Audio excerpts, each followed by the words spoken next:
Rokana mari. Lipa Jenezen. Ndila kusumuka jaziso Kristo mtswene wasamere ndiye mtswene Dr. Nemia. Baba vanesimba rose vatendera muprofita wa Jehovha Mwari kuti pakati pedu ngatimbozvira moko.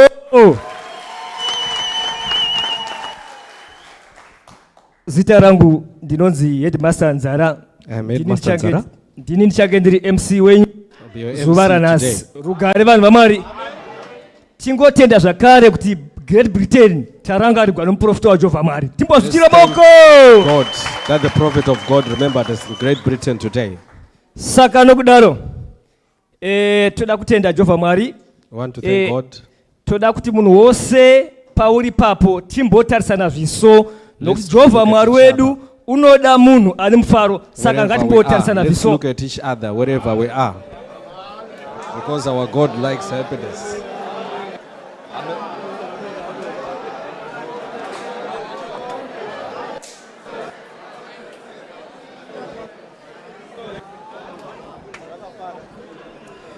Totenda rugare vanhu vamwari. Maprogram edu achanga akamira kadai. Our programs are as follows. Tichaitigwa introduction of visitors na Elder G Gonan. Elder G Gonan to do introduction of visitors. Vachinopedza tichaona song ndinoshamiswa kwazvo na Mai Muchairi. Mai Muchairi will sing ndinoshamiswa kwazvo. Vachipedza kudaro chawana shoko maridzo kubva muprofita wa Jehovha Mwari. Then we'll get the word from the men of God. Vachipedza tichanzwa rangarawanzo yedu chatungamirirwa chairman the situation room murangarawanzo yemomo. Chairman room will lead rangarawanzo. Tichipedza ipapo tichanzwa defe youth chair. Then the defe youth chair will follow. Programs yedu awareness campaign Jordan chaitigwa na varwa vazhinji. Come after that. Programs edu awareness campaign and Jordan chaitigwa na varwa vazhinji. Tichibva ipapo chawana mugidi brass band inozara chete Magreta Code introduction vakabva kuZimbabwe achatigwa na coordinator vatairodza kune vanhu vose vauya pano vasati vambosangana muprofita wa Jehovha Mwari. Introductions. Tozoitigwa KK programs individual and tabel. Tinoda kutenda director of ceremony iko zvino tohwa ndinoshamisa kwa shoko tozosumudzira mama programs. We'll hear ndinoshamisa kwazvo, then the word.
Regarano amari?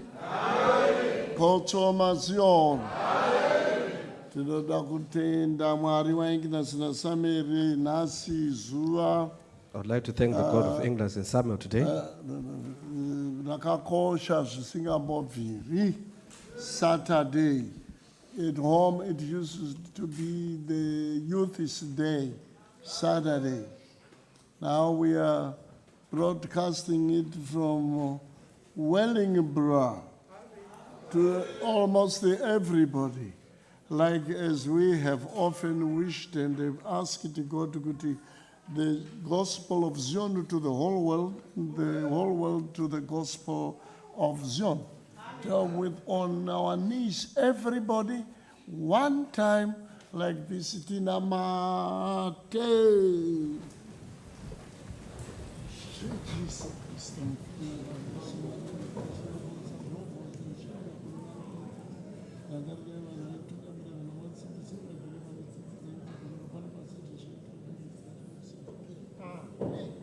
Amen, amen.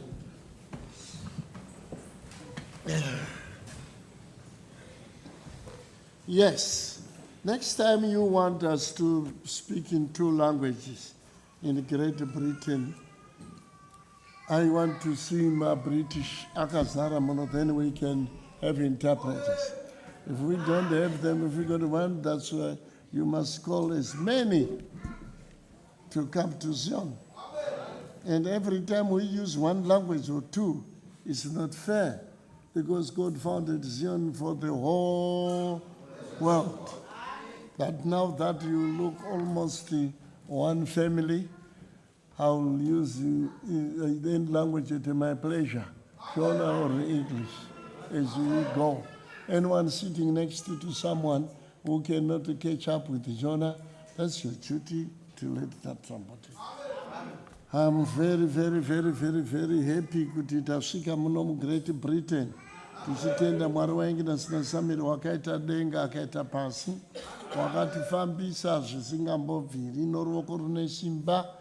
Tikaenda nokuIgipta, tikabva kuIgipta, tikaenda nokuTurkey, tikabva kuTurkey, nhasi tiri muno. Takamirira muviri waShe Jesu Kristu this evening. Ruga, I have been welcomed to Nema Sunday School. I've been to that site. I met very enthusiastic young Sunday school kids. Very enthusiastic. But I discovered one thing. Not as their fault, but the fault of their mothers. Vatokangama kuti Jehovah wakavamba Zion.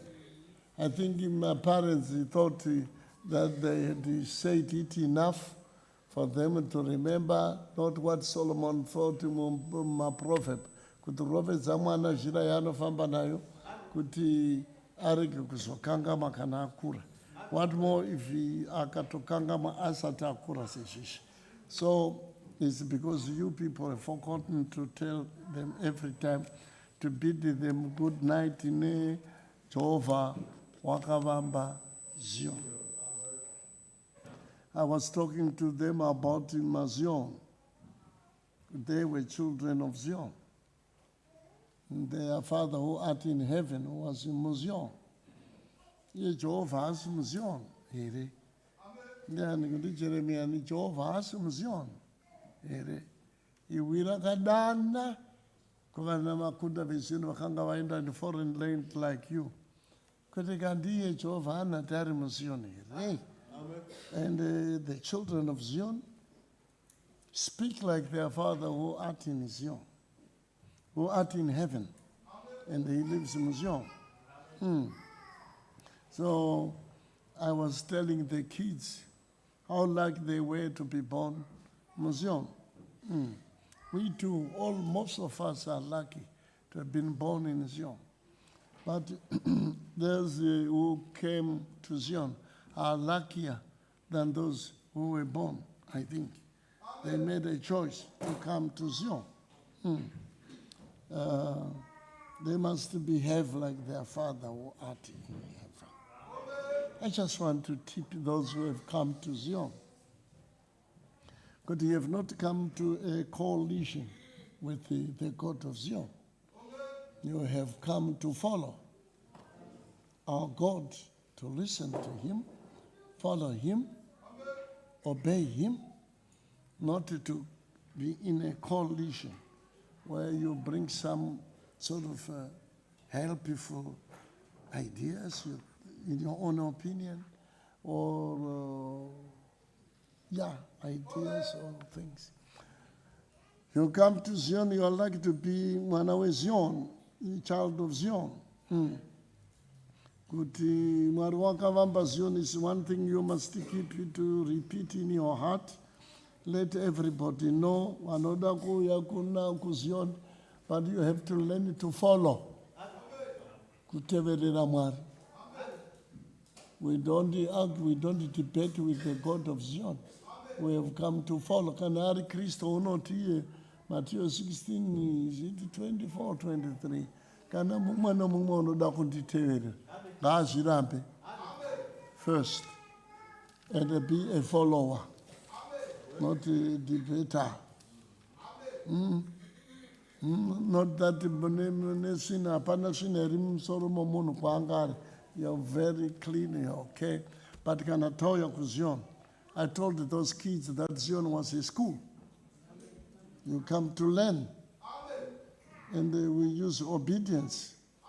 It's the best thing you can use in order to learn in Zion.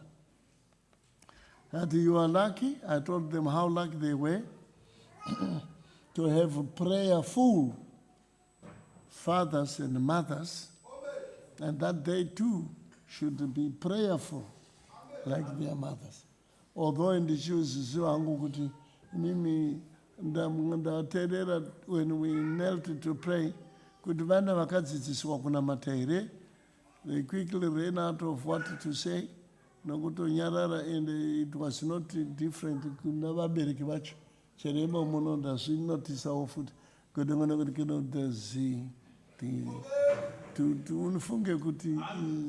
Are these people prayerful?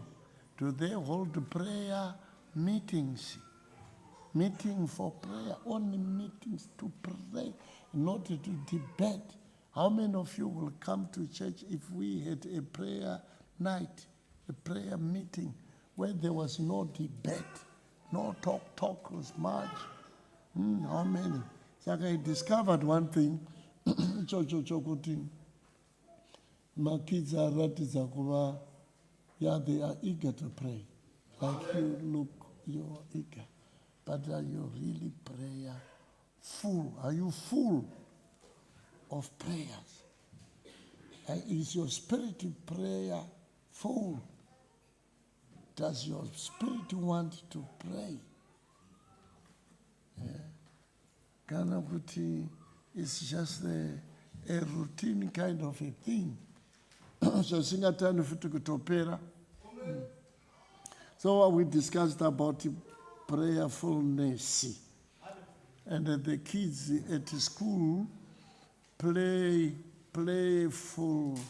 They should avoid being playful, although they must learn to be prayerful. They should avoid the playfulness at school. They should do all the learning. They should hard foot shakasimba. Yeah, we discussed about other mothers in the Bible, how like they were not like one mother we read about in Job 2, verse 10. Verse 10. Verse 10. We read about a mother. A father was speaking to a mother. And I told these boys and girls that they were very lucky to have the fathers you have and the mothers you have. Listen to another family, a father speaking to your mother? Would you like to hear your father speak like this father speaking to your mother? What did he say? Can you read it in English? Job 2 verse 10. Iye akapindura akati, Again. iwe unotaura somukadzi benzi. Is there no English version? Because we read, I couldn't, I doubted if they could hear me in Shona. So we had to read it in English. Job 2 verse 10. He replied, you are talking like a foolish woman. Shall we accept good from God? Okay. And I looked at their faces, the little kids. So can you imagine your father speaking to your mother like that? And calling your mother to order. Hey, don't speak like a foolish woman. Are there foolish women out there? We are lucky to be in Zion. There are no foolish women in Zion. There are no foolish fathers in Zion.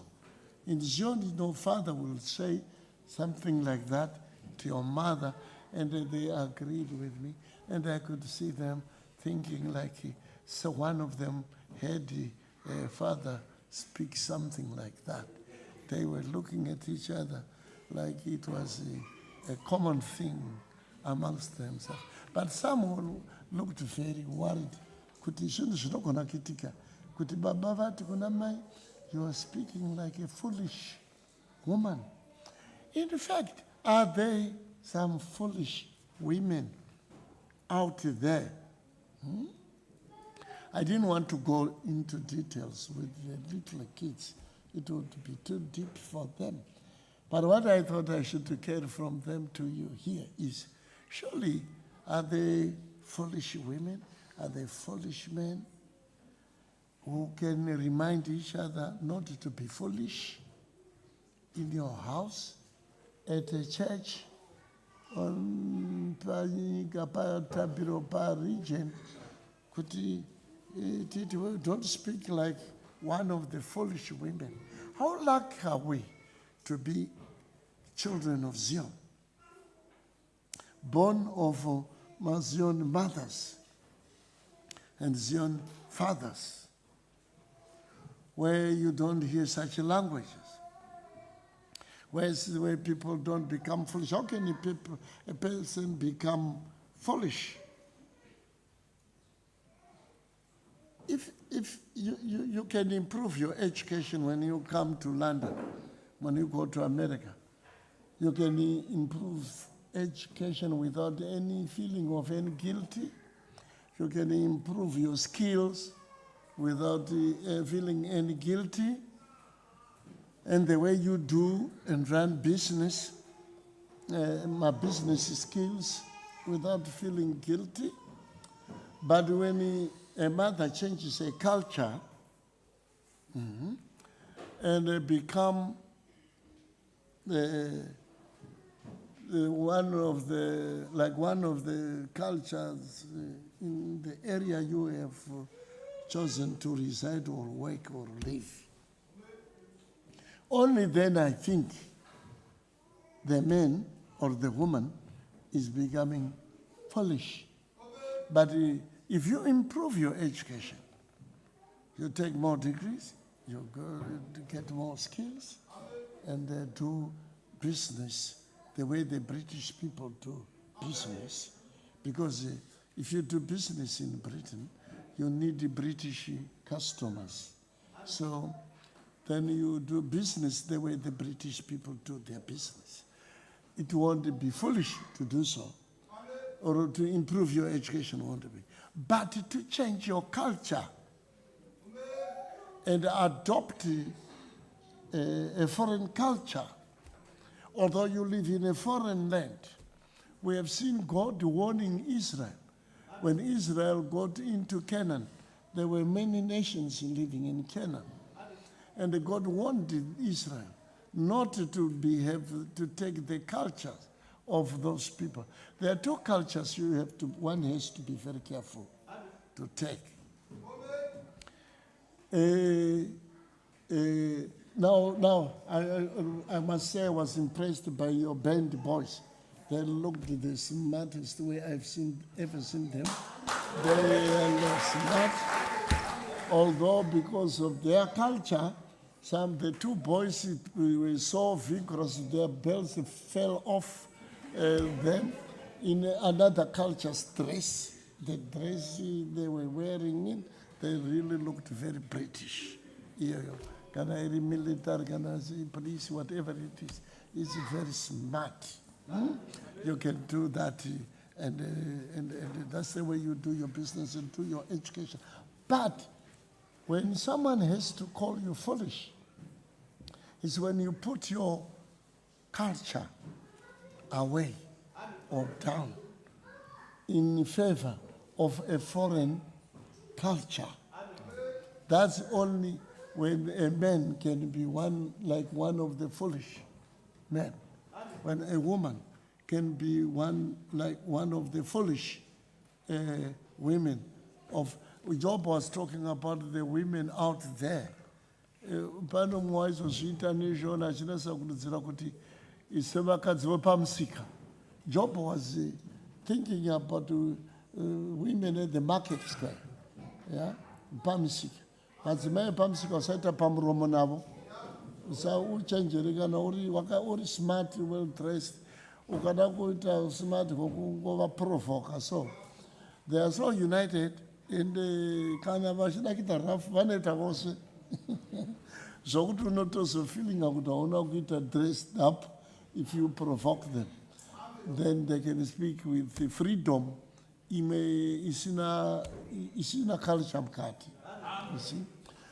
Saka Job refers his wife to one of those women.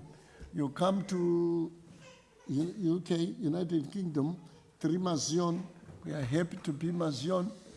We can learn anything else like I said it to you. But the minute you begin to copy the culture, you want British women, or to them, even culture, it's normal, it's good. But in your own culture, you have to remember it. You still have your children, you still want them to be brought up in that culture of yours. And if you can, even the language is good to move. It was quickly zanai, to compete nezikoro. Other kids, my British kids. Havana chikweleti chokuti they should learn Shona to speak to your child. They speak their English very friendly, and your child is likely to pick it quick. You can't teach your children English or Japano. Mine, I agree. Uripane wakauya kuno azanzi abseti. Manes uripi. You sit down, Manes. Then you can't teach them English. Don't waste the time to teach them English. They will learn it chop out there. But you strict pa language yenyu, ne culture yenyu, muchitokwidzana. Sometimes muchitosara suri, iwe vachitota proceed mberi. Especially when a mother begins to learn more culture yokuno, a culture kubvira honor, the way you do, you eat, the way you interact with your child, you interact with your husband, interact with your brother, na sekuru. Although muno British hapana mazisekuru akawanda nana baba mnini nana teshara inongova uncle nofunga pa uncle apachina mwabuno nas uncles also. So that means their culture here recognizes akawanda saizvozvo zvine zvitinoti sekuru baba mnini baba mukuru atezvara mukwasha munagire. All those things are not useless things you should easily shake away and throw away unless you want to be foolish. If you don't want to be foolish, you will maintain those things. and teach your children to come up nezvinhu zvakaita saizvozvo. Culture inozoda worship. Maintain it. When the colonial people came to Africa, they came in a governing way. The way they worship one, and they govern their governments. Isusu tikakopa, zvose izvo zvokunamata takakopa, matai tikakopa, there are other things that are nice. It doesn't harm anybody or your culture. To put on your tie and so it doesn't harm your culture. Unongogona kita very good mkwasha une tie yake, kana very good teshara une tie yake. So we have to maintain those things. The minute you say you no longer want to recognize your culture, kuti zokuti rumukadzi kana unona matase unofugama ndandasikapo kuti one thing that even the people in Africa should not learn, there is a few things we must learn in foreign culture, the way they do run their governments. Yeah, there are some things like transparency, auditing, and the democracy, things like that, yeah. But those things should not destroy your culture. That's why in worship, in the government, in your home, your house, uka destroy your culture in those places, you are finished. But kana kuru education, skills, skills, yeah, and the business, how you run business, do it their way. Chinese, the way they do their business. China, I didn't knock at 5 o'clock. I want a culture of knocking at 6 5 or what. They say, one culture as soon as you have a pet, can I say a pizza? A banana kuchaisa. Can I pizza? Uno a mirror tradition was a mirror of faith. You know, immediately can wait a perfectly well and pizza. That's a culture. It's good to learn. And how you do your business. So, I'm coming back to the way you worship, the way you live in your homes, with your wife and with your husbands, because your husbands are not only your husbands, they are also fathers to your children. And your wife is not only a wife in the society of your home, you got children who call her mother, you see? So those things must be maintained. We maintain those things to live well. Pano passion. So I was telling the little kids, you are lucky to be born of Mazion fathers and Mazion mothers, because they will keep and maintain your culture. I saw a few boys, they were 6 or so, or 7. My youth appeared upon a fit at the right. Don't find. No, there's no my girls so fitty. I can't go fit on and have a babuda. But you see, in Kuda, Abendino Zopinda, Museum, Shinoku Buddhisa, to live your good life, the culture, Sakanak, Mononozi, Unoziva culture, the way you eat, you do all other things. In preference to someone you don't know, the culture you don't know why it's not good that you look at each other or see. There are many things you people must know when to do with who to do and in which way. So I'm trying to say, don't do away with your culture. God accepts every man. There is no culture that does not come from God. You may not so it misuse the culture. Yokuzondo inazoti Mari Hasid, Yoku Uraya Vanu, Nokuva Negra, Noku sacrifice Savana, you'll get a culture. But then it will not be coming from God. But most cultures, zokuti mamuka sei, maswera sei, thank you mama sadza renyu ranga richinaka ende ndakuta. Those cultures, you can't throw those things away and leave just because wava ku London. You don't say munonoti unoita the last word mumba ndiani zviri muBhayibheri murume ndiye musoro weimba. What does that mean? It means when people make a committee, why do they need a chairman? Vanoda munhu unozoita last word, somebody in charge. Chero mukaita a very big prosperous family when there is nobody in charge. Chero democracy yakazotsvaka umeka the prime minister in charge. Vakazotsvaka umeka the president in charge. Person in charge. Patabiro, we have put a person in charge. Panika, we also put someone in charge. Yeah, he's called the minister. One of the greater court, that person is in charge. That means he has the last word. Yeah? But you don't start with the last. When you start with the last, you are dictating. You become a dictator. You're not a chairman. You start. They start people talking when you listen, and then you have the last say. And you give them time to say, I want to. So inside a home, there is the Bible and the community Yovan, kwedu kwatakabva.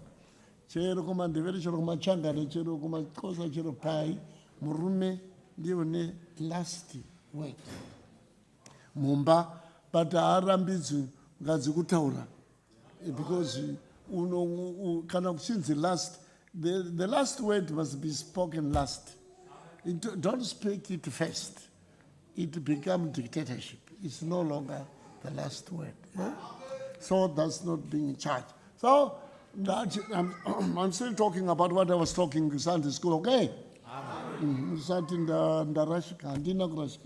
know what I'm doing.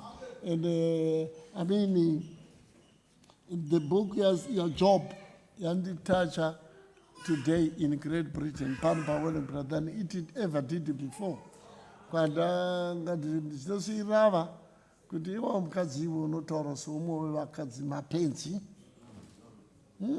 Other women indicate how lucky we are.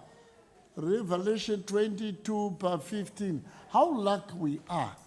There are other people, the Bible calls them dogs, which, please, I wonder, Mangomazita said, Nari Chun.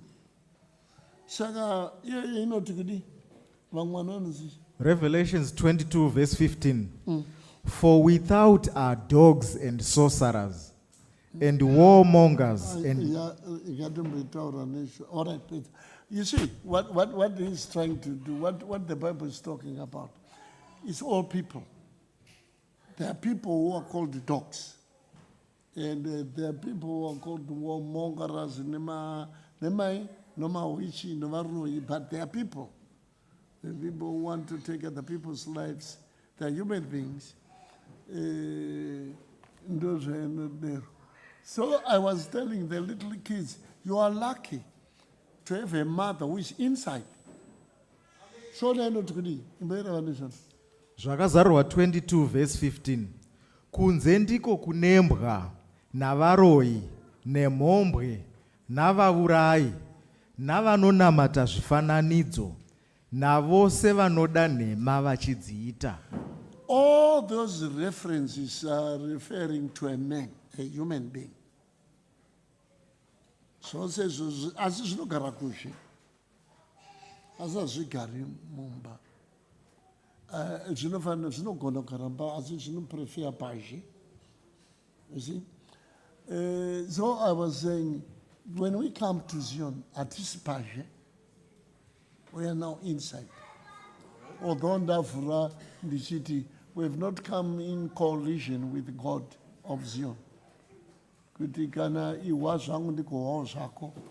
In that in also like it in a tendency if a man of God whom God says I will send you ndichakumutsira muprofita uchataura ndichaisa ini ndine zvinhu zvangu zvandichaisa maari zvandinoti ataure ende iwe wobva uti izvo you better say you're a liar. God didn't say that. Yeah, I don't feel embarrassed. Anyone tell me, Bishop, God didn't tell you to do that, didn't say that. God would never say what you are saying. That's your makeup. You see? But kana mwari ndoda kuti muwise not coalition. If I tell you the word of God which is not mine, and you come with a better word than tighter coalition, you see. Data give anyway to give we don't do that here. Saka Jesus looked back. Why want to verse here Matthew 16?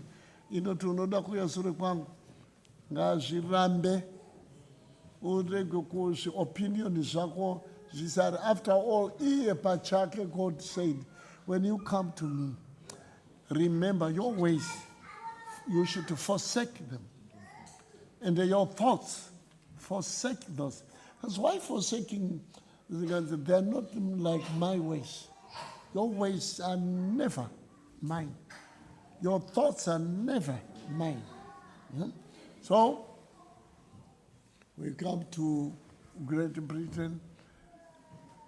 Mothers who got the children,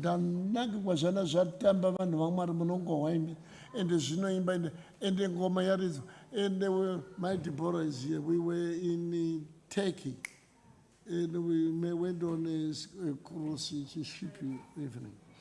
And mukomana wakaridza ngoma makazvitora kana zviri mupanekre nezvigona kiswapo mona ndikatuka Uncle Sam ndandina Uncle Sam take that thing off achirova ngoma kudai so muEgyptian nemo azimi tasatara kuteki kuEgypt muEgyptian ngoma dzandaona dzinohwa nezvana uko ndavhundukeni Louis nechimukomana na Edward nditi izvo madambiwo atimunakupiwa magona munhaikire dzedu iskili iyoyo yaunoona kuti murudzi kwedu hatina skili kurova neskili yemhando yepamusoro ndoyatakaona ichiridzwa ngoma ipapo ndikati pikicha. And Uncle Sam ari kuNetherlands ndakamati ndaondotsvaka ngoma iyi ukaishayiwa chete inenge yakapoteredzwa neelectrical inotoiswa on kana yorira inoita loud zvine sonoridza bos iri ngoma yenye haina tuning ungorova. So you see, yeah, so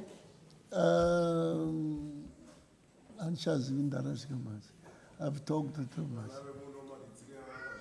Vanga vachindinakidza vachitamba ende ndavona kuti hongo zvenyu mungava fall short in something, but chiziyoni muri kuchitaura kumba ende muri kuchidzidzisa kumba ende ndamira with admiration kuti pazvichakurira zvana zvichaita ziyoni muno muGreat Britain kana mukasava spoiler. The only one way you can spoil it ndio yatataura yokuti kamarasha culture yenyu moita opt into muchitarisa muchinakirwa nezvinhu zviri muno muchapengesewa. Imwe vhesi inoti zvamunovona munomu muchejere kuti zvichakupengesai ukaona sezviri pashe sezviri better than mukadzi wako wakafanai newewo mukadzi ukaona zviri pashe sezviri better than baba vamakauisa kana vakakuisai. Masitaira enyu munomu ndokuti havazi varume chete vanouisa vakadzi kuGreat Britain, vakadzivo vari kuisa varume kuGreat Britain.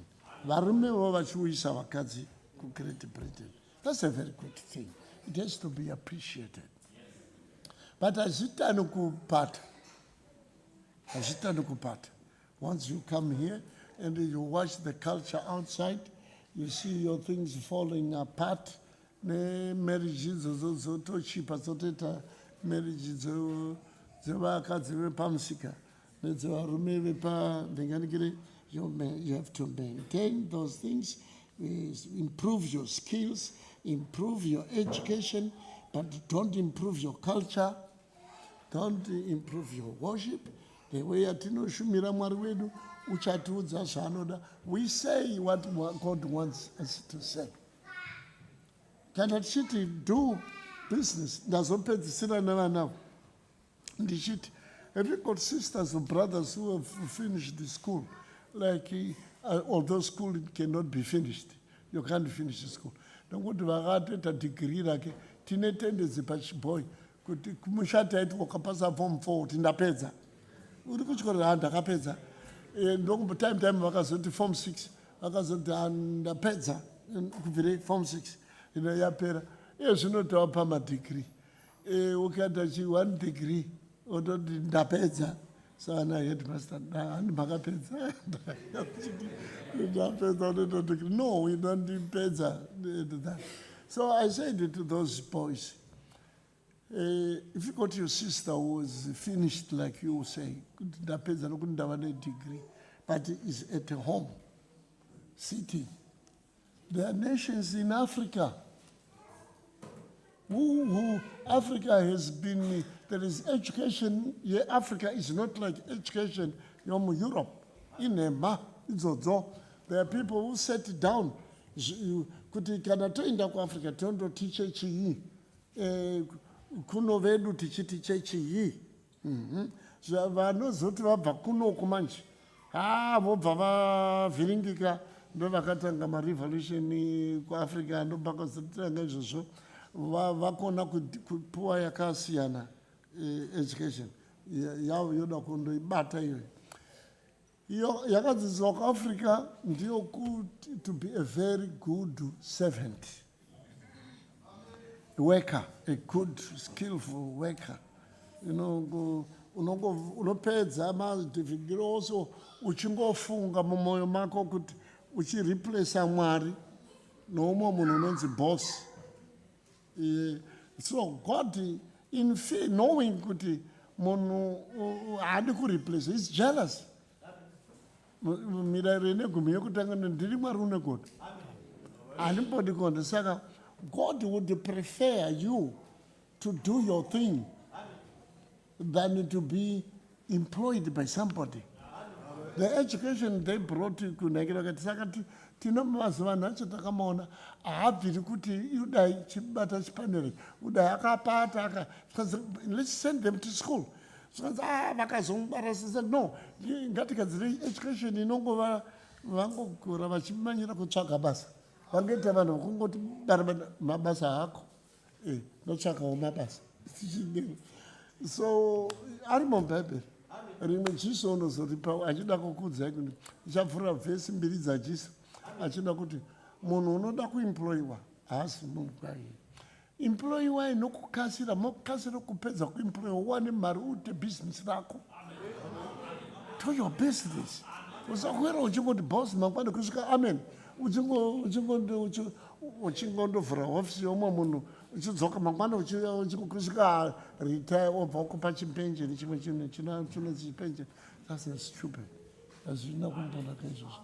Do your work very well, but get enough kuti do your thing. Saka mukomana unozodzi pana Matthew 20 verse 6. Ndio. Unoti we unonzi wakamirire pano usina chorokita. Zvakazara muAfrica unotofurana kana kuurayana.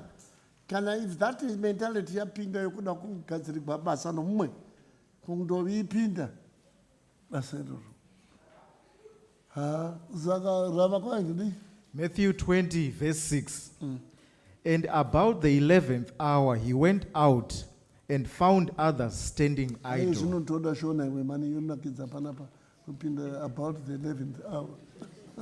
Nengo yakaita yechinomwe ndokubuda yechigumi nechimwe ndokwanika munhu akamira kuti tumbi. Zvike wakamirire iwe usingashandiwe. Zvike ndashaiwa wandipa basa. Zvikanzi what? Land, unoziva kune land, unoziva viwe. Ko itakuminda kangu namuntu unoda kupoa chimwari wakakusika denga nenyika akakupe miti nevhuni zvose nezvo. So nezviri mumvura nezvinobhuruka, bring that down and sell it and make money and make your living. You know, dominion means skill. I got dominion over things does not mean the republic, a dominion. Dominion is a power over another person. Dominion. Dominion is what to do with the soil and your thing. Do your thing. Huh? And the ocean I don't want to waste time.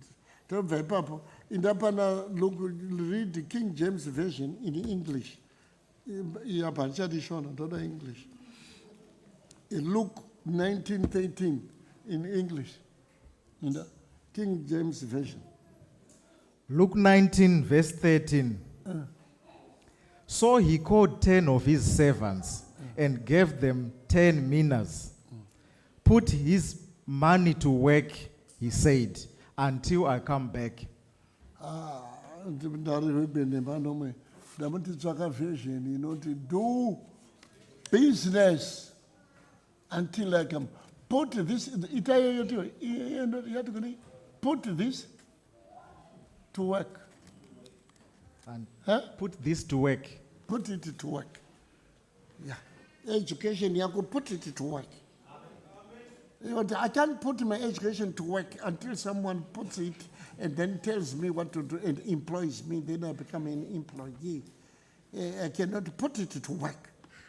There is a piece of land, put it to work. There is a mobile, put it to work. Do something. But that English version, King James, do business until I come. Amen. So there is a lot to learn here for you here and there.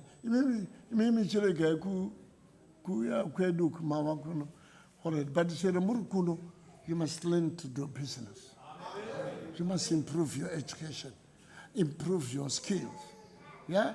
But don't lose 1 inch of culture. You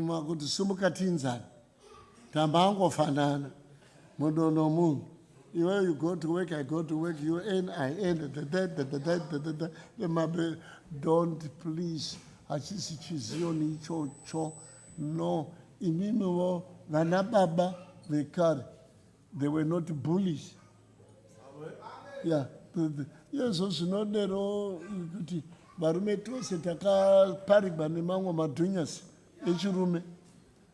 When they were in charge, misuse in charge. Kana manaka isa akadoshanda iwo kadoshanda mukaisa mari patable. What is but not idea. Just put your money in teacher and say, but I don't want your idea. Take it, Jesus, put all things together. Saka Jesus owns on Germany, if it's in the matter 18, and kana mi vavirimi, mukadini, mukawiranemi, matofuma? Matofuma. You are rich, matofuma peace, then that's all for the common shilikish. People who do business, what are they called? Businessmen. A businessman, an employee, a businessman. Donya ziriku Africa na nas. Donya ziriku gwando imwe revolution inoda kuti itwe ikoko. Kuti munhu unotaura zvokuzviitira, zvokudzionera, you are not popular, then unoti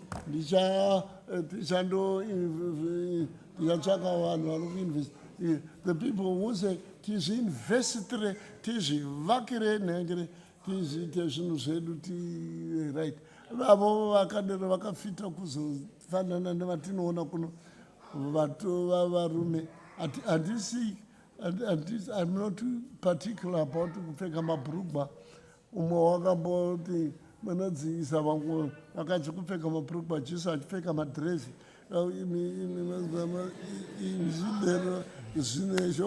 But anyway, we are not questioning that. Until we church takaita zvizvo. But kana une basa vakadzike zvino kweduko tatovapa pressure. Tine vasikana vakadzidza maskills vokwira pamusoro padenga pavachigogodza ugwa muti usapfeka bhurugwa. Achikwira izvozvo asi unoda kuzvifambisa sei? Vanotorova mabhurugwa kutorova pajerusarema chaipo vachitokwira ukangodero. What do you mean? Vandichirovera paroof. You see what we mean? So maintain your culture. Maintain your culture. Be together. Wirirana kana Jesu anasema kuti vaviri kana muchida kufuma chete. Some people think if we separate, we can ditempeke uchandofuma. That is a lie. If you cannot make the house Yahuri work, and you prefer to make another house, another marriage, what makes you think you will make that second marriage work if this didn't work? The best thing, chances, opportunity is in the imwe lesson andoda kukudzidzisai kuti raramai nezvasara, raramai nezvamunazo. You see, when you come to Zion to pray, you don't ask what has been taken away from you.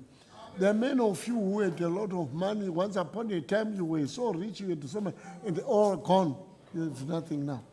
So Jesus, the God of Zion, says to you, people in that situation, don't talk about what you lost.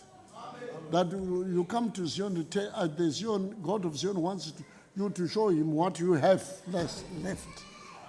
Achashandisa zvaunazo izvozvo chero chiri 1 ounce chero chiri small like what?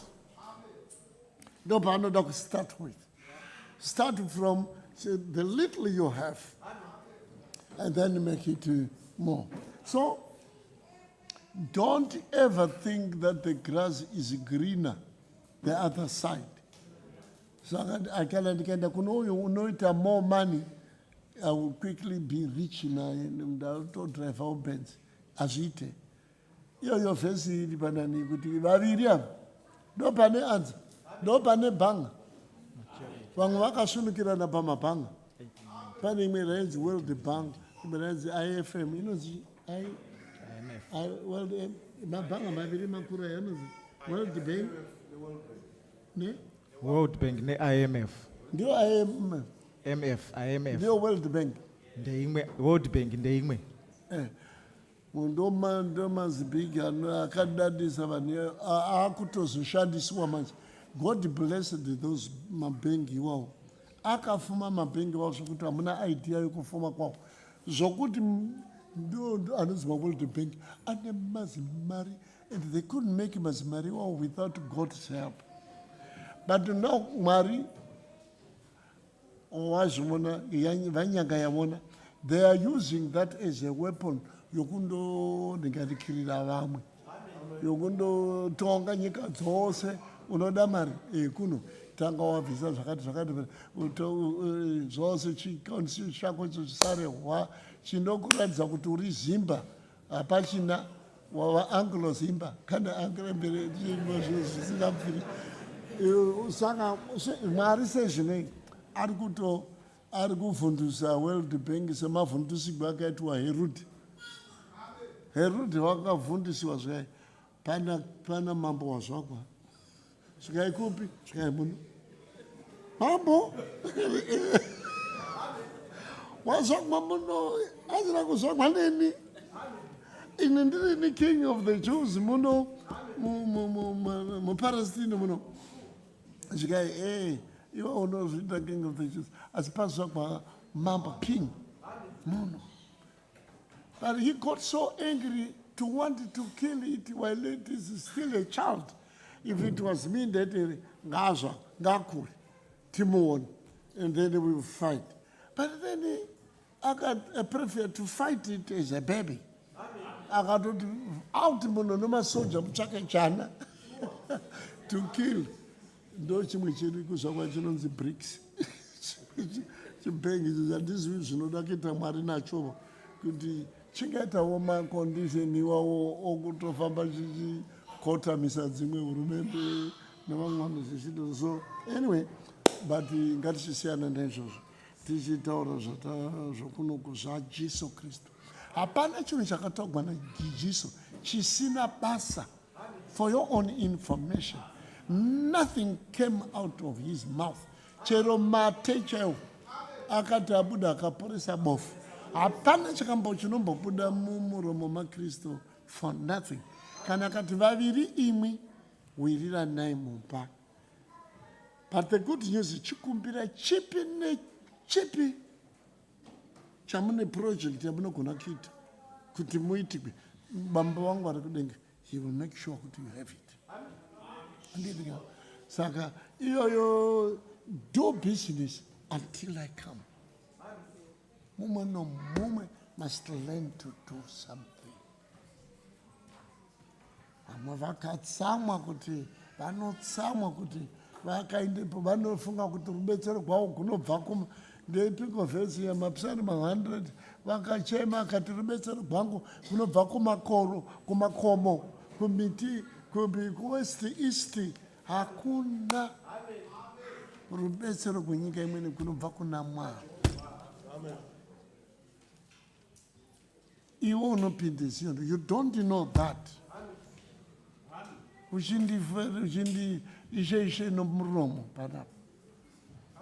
Ndaiva nedenga rangu veni ndairamba vafuti vanhu vakadero.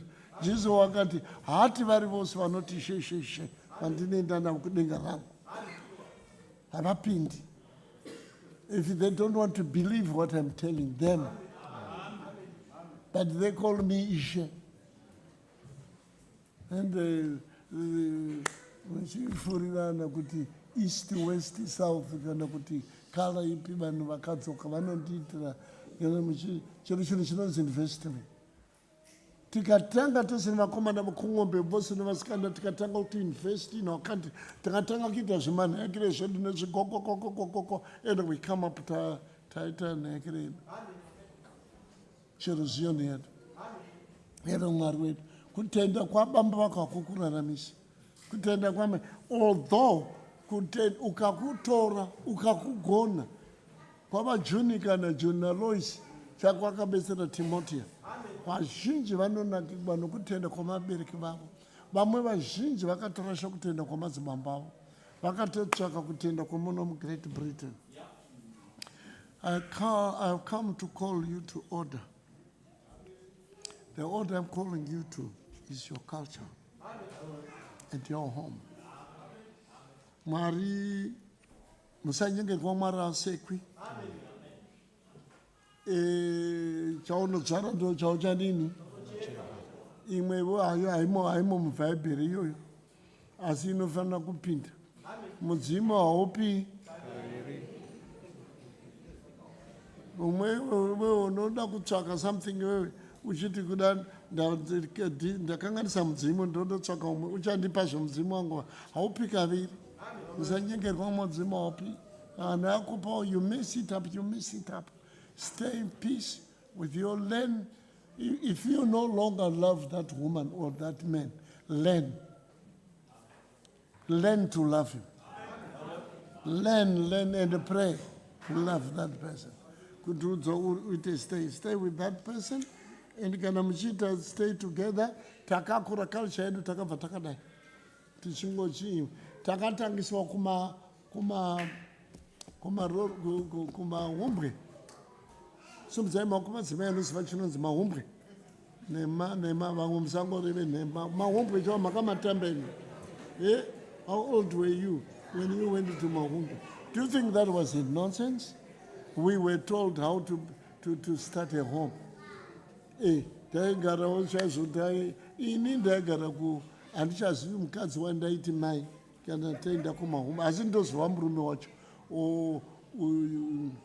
obhurwai wakafa Zava murume wainzi Zava waifura shiri zvokuti akadai shiri inodoro saka vamwe vaindobika zvimwe zvinhu zviri fake saka Zava ukaona uenda kumahombe kwatobikwa zveshuwa zvinoto nenyama chaiyo ichitenga asi zvichiita sezvifake so you see there ikoko yatakaona Zava achifuga migwavo zvichipuwawo zvichinakidza zvichitonakidza tichiti kuna Zava baba.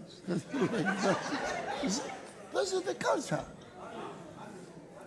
You will never go wrong. I bet you will never go. But I cannot tell you how many people have gone wrong by living their culture. Vachiti tichambotry the other way. Again, mudzimu chandipa zvakambondinezvazvinenge vachichema. Don't do that. Tende ukai. Nokuti shoko kudenga kwakwedu. Toda kutenda Mwari. Mazioni. Tendai Mwari kuti akakuchengetai. Nesu ari kutichengetawo. Tinotenda Mwari kwedu kwakanga kuna my elections. Tinotenda Mwari. But many people were predicting bloodshed. Many people were talking. We are not yet out of it. Hatisi kumboti kana zvapera. But we keep on praying.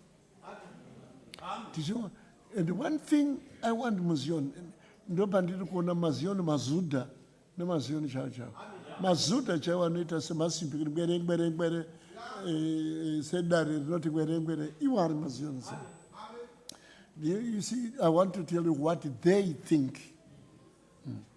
Saka Jehovah akazindangaridza ngazi dzenyu. They think vanoona bhora so mutimu bhora chari football chati vachiona munhu ari pagedhe so gate boy achi ane magloves ane zvimwe zvinhu zvinogripa so achishereketa gate boy ugozwa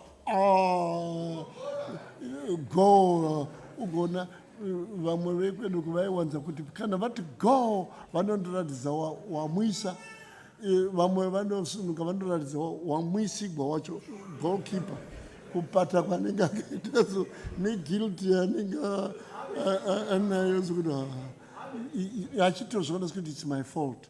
It's not your fault. You're playing a game. Bhora ramwakazi.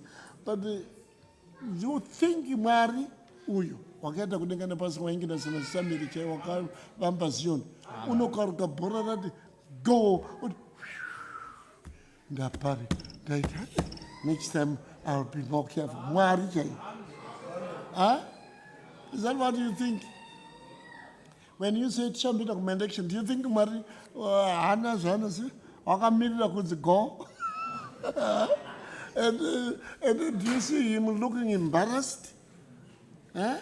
Wakambozvinisaka akazoti pana Roma 13 pa1 vanhu vapedza kutamba bhora ravo akati iroro nyangwe ringava riri politics kana chii akazoti right hapana simba wawina ndiye waona mazuva ndiye wawina ndiye waita mazuva nini hapana wawina zvisina kubva kwandiri inonesa kuti kwandiri masimba ose kuwina kose kuruza kose chinobva kwandiri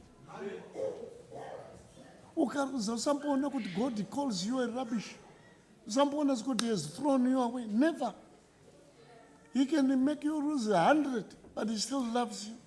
He's shaping you. Every shape is a pain. Every labor is pain.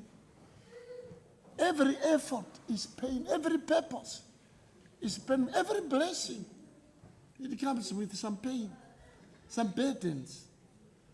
You are highly favored, Maria.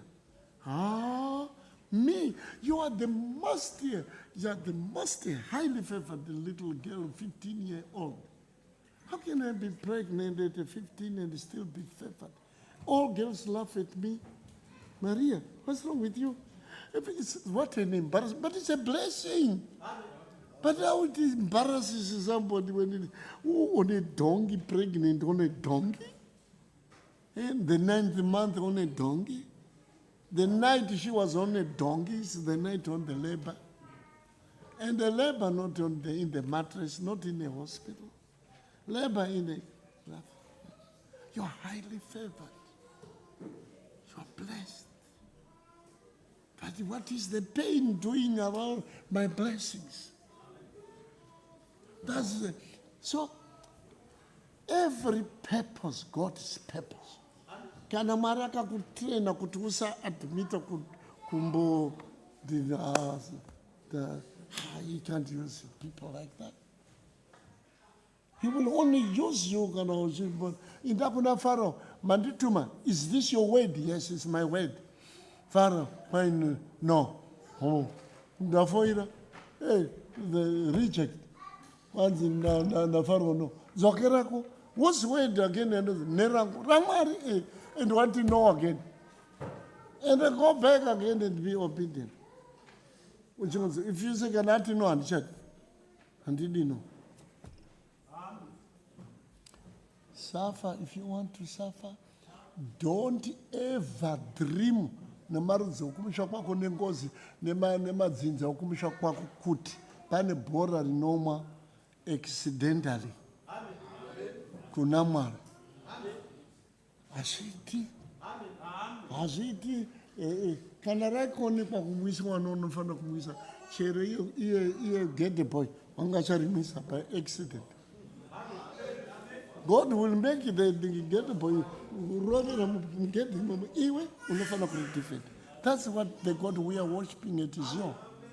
You don't come to Zion with the crazy ideas. You don't come if you don't believe in the God we believe in. And that faith, if it is so shaky, why you waste your time? And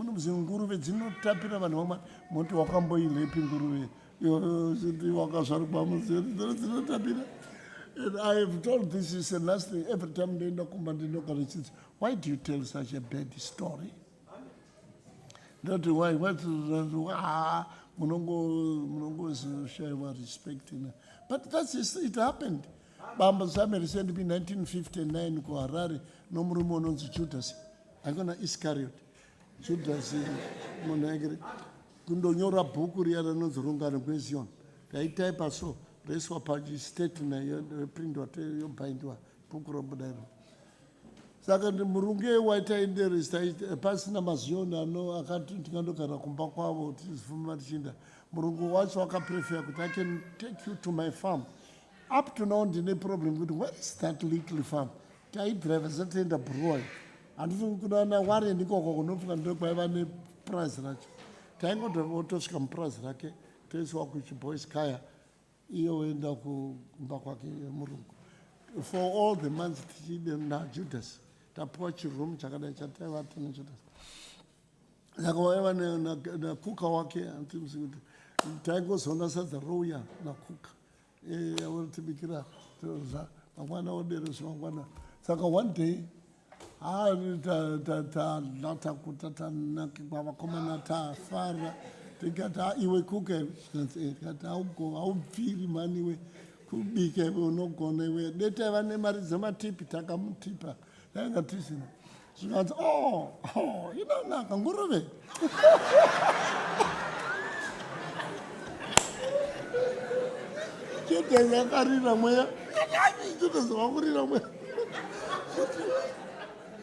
Ngorave sakatati chitapiri kwazo zakadero nofunga mazuva mazhinji ndoenda ndichikokubikire. So I'm saying to some of you, kana vasina kumboiwa nguruve inonaka zvisingambobviri. So how can you leave it and come to Zion if you are going to take the foot? Uchida kufamba nesu ndinotenda mwari uchifunga kuti Mwari wari weshe vavakomana umwe munonototangana ndi asiwe zvinhu zvaide zvisina ide kubvira munhu wakaita unogona kuita chinhu chokuti kuti nomutowo upi uchisona masonere magic. Kana ukaona vanhu vachitukana umwe akabata pfuti umwe akabata bhilo wakabata bhilo achitipfutsekera une pfuti iye ane bhilo yobva unyara rake ungazochinjana vakati tora bhilo uyo tora pfuti chii chinozoitika akatipfutseke. The other one unenge ane calm yangopfutsa panoandipfutse but ndakabata but handina kisa kuti mumbudu ndakatoibereka kuti unase kutoona kuti ndo iyi ndakaibereka iyi rozipfutseke obva unyara rake oti hazvina mwari. All those things hazvina mwari mukati zvichii saka zvii saka chii kuti mbwa kuti huku ichonye mbwa ichida kudina penda kuti saka kana muchiuya kuzion learn to believe and don't believe the west the east, don't believe the colonized America, don't believe anything, believe in God. Nothing. Let me say, some of you say you become unpopular. To who? Unpopular, irinani, rejected. I want to be rejected for saying the right thing. I want to be rejected. And in the Bible, who was not rejected? God himself was rejected. Rejected. God. He said to Samuel, Bible, I'm going to Samuel, and so such a Samuel, you think they've rejected you? And says, no, they've rejected me. God rejected.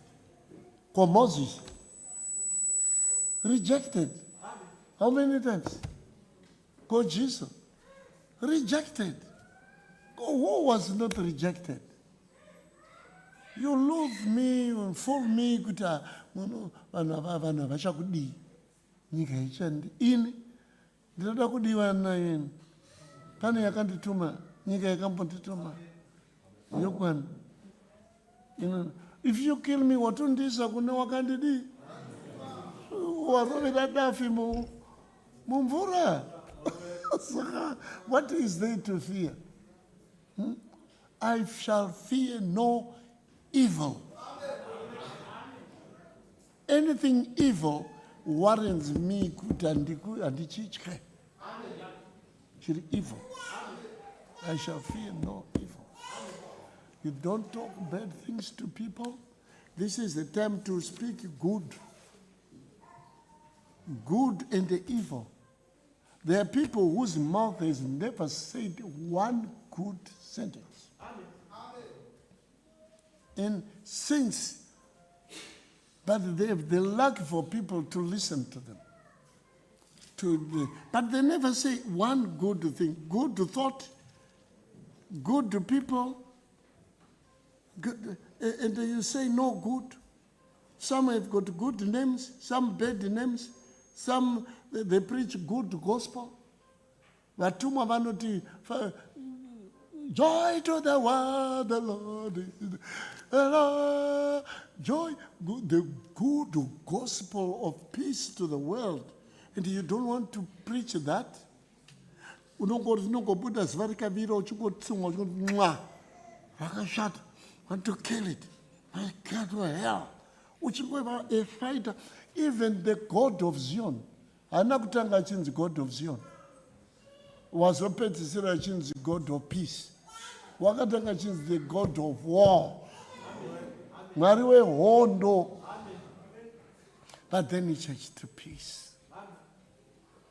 All seasons of to everything, seasons they change good season, bad season. You don't cry because it's winter. You don't cry because it's Egypt. 35 degrees. Kupisa macho unovata rungani uchindomuka uchindozima uchinda. So there must be time you speak peace. We've been preaching peace. Some people they refuse to preach peace. But the people who should listen to peace, there was given time for them to go to war, talk war. Chamarenga. Tora gedi usitonge. That was the time to be warlike. And that time is over. This is the time to preach peace. Peace is soup. Kuti soup haina munyu. Totondogara, toteta war. Kuti pano wanenga wadisa pano wabam soup. Nika yauya. You talk petty things like discussing sex of angels while you are sitting on a volcano. When the man who colonized you is not left you, he's still around you. He's still back. He's trying to come back to you, even in the name of investment. That person is not finished with you. And you want to get my angels, what is the to do with my angel? Are you a man or a woman?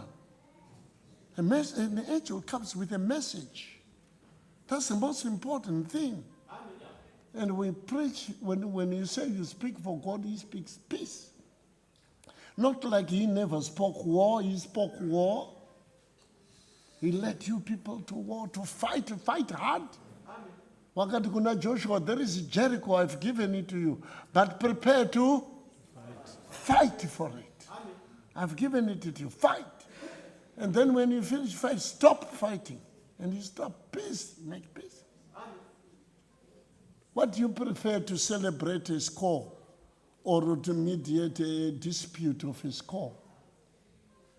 What do you prefer? Prefer to celebrate. There is time to celebrate. There is time to fight. There is time to quarrel. And for how long? And if you keep on fighting, and the rider who was riding on you is involved. Ashita shinokita right. That's not fair. Because they can the counter wakanzi no more workers can say, yes, count, how are you going to fight?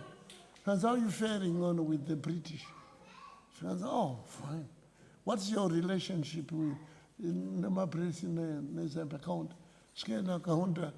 Oh, well, it's fine. It's the kind of a relationship that a rider of a horse has with his horse.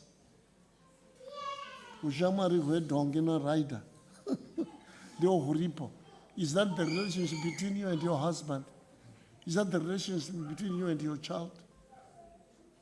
And that's what you should prefer. You should,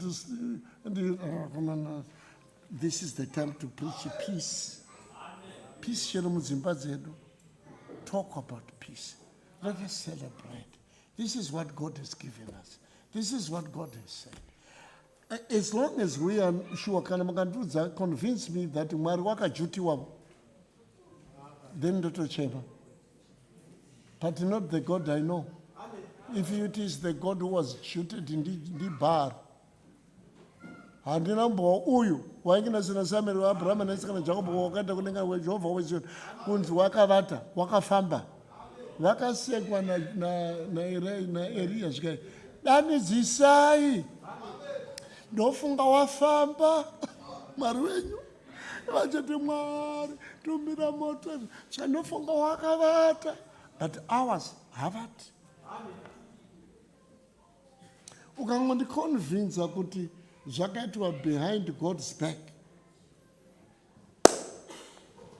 no chema. But I have no reason to chema, because I know the God we worship. That. Let's talk love. Let's talk peace. Munhu usingagoni kutaura peace munhu wakaita sei. But you can't bring good news. Every day you prophesy doom. You never prophesy peace. God, good thought, good people, good name, good gospel. I bring you good news, joy to the world, peace or war. Eh? Say, Jesus, how does Jesus say, Jifere? Munozviziva, nevateresi, munovaziva, mbavha, thieves. Vano ndinopinza denge. Ndinovapinza denga zvife. Nembavha. You watch corner. We don't know when to talk peace. You don't know when to greet, when to say. You don't know how to appreciate God's power. He's almighty. Di Baba une in that rose kananda chayo aina kusiwa. Une rose. Kanataka namata, we prayed and there is so that we prayed and he answered. Period. We accepted. We are not forbidden to pray. Pray, but finish your prayer with the word, but thy will be not my, but thy. Can you imagine we should pray when God says no? No. I know what God is no tastes like. Ambakasiya tine vane negre chi land road chi benzi chi chakanga chine chikwereti chisingabviri.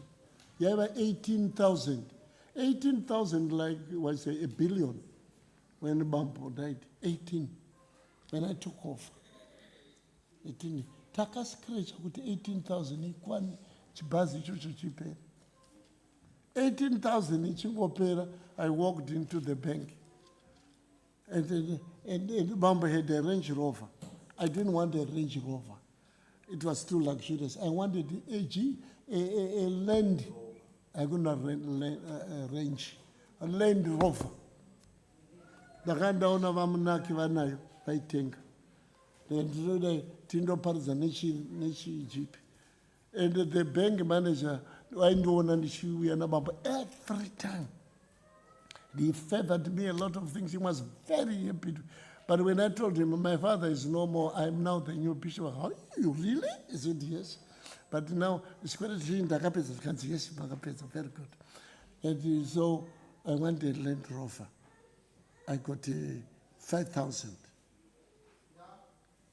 And he said, no, I can't give you credit. Ndakashokekeni. Ende takabva tosinana kubva tana mata. Tinoda kuti tichinotenga ujipi tichifambawo chaizvo kukwira mumakomo. Ndiri energetic, ndiri 30 something years, never 37, 36, 37. Yes.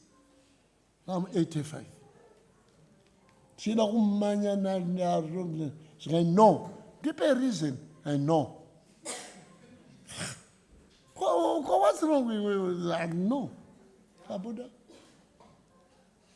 And what did I say? I said, Mari, this is what he said. No problem. Let's go. Mari warampa. Tizingosvika kunhaingire mari yandinoda kuti tiise yauya neruwadzano vana manyembesi. Manyembesi vakoreketa kuti kwakune Rhodesia, Zimbabwe Rhodesia yavana muzorehwa nananhaingire. Motendwawo tawa kuti dzimba dzotengwawo dzokumarodhini, bishop tenga vemba kurodhini. Ndakandati kana iye muchinditenge imba ndichikona kuwana chokufambisa nandina ndochekwereta motokonaona chikami nana uya okwanhema okwamanakiro zvoma mundanga waiva nebhizinesi waishanda mumashava amadziripi They were the two people who were lending me. Imeisha Mariam Jordan, then the Shiperi Tamatica. Had done no lend off. Yamano Timba Titigo. Yaramba. That's okay, but I didn't say I didn't get Kunamata, but I didn't know Waramba. The same week, I didn't go to Tilipach Gudu. Tino good to know the end of Pach Gudu, Shita Ungano, Takaungana, there was service in Omsky. You press money on a repamiri. And they can't think it's so. Can't think it's so. In the name of the go, you couldn't auction. You know, turned up auction. But that's good what I read, and you can't do that. Kutora briefcase against good soak in my businessmen also Kuzaram auction. In it's 5,000, it's here, and I can't see the Kurasha call. Because you land rover Chakaramba, Nakama is 5,000.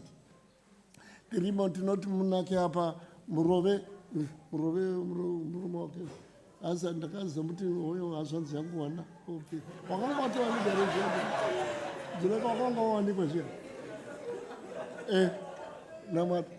Murove Apa, Munaki up, 5,000 Murwoko.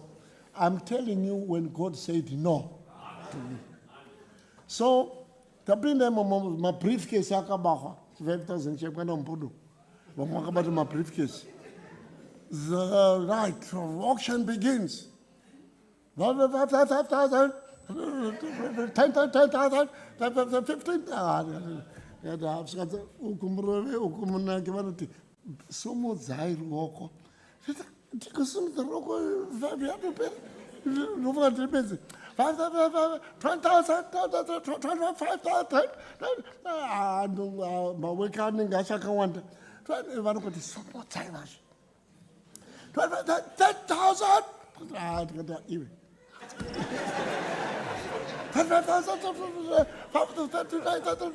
40,000. Some say,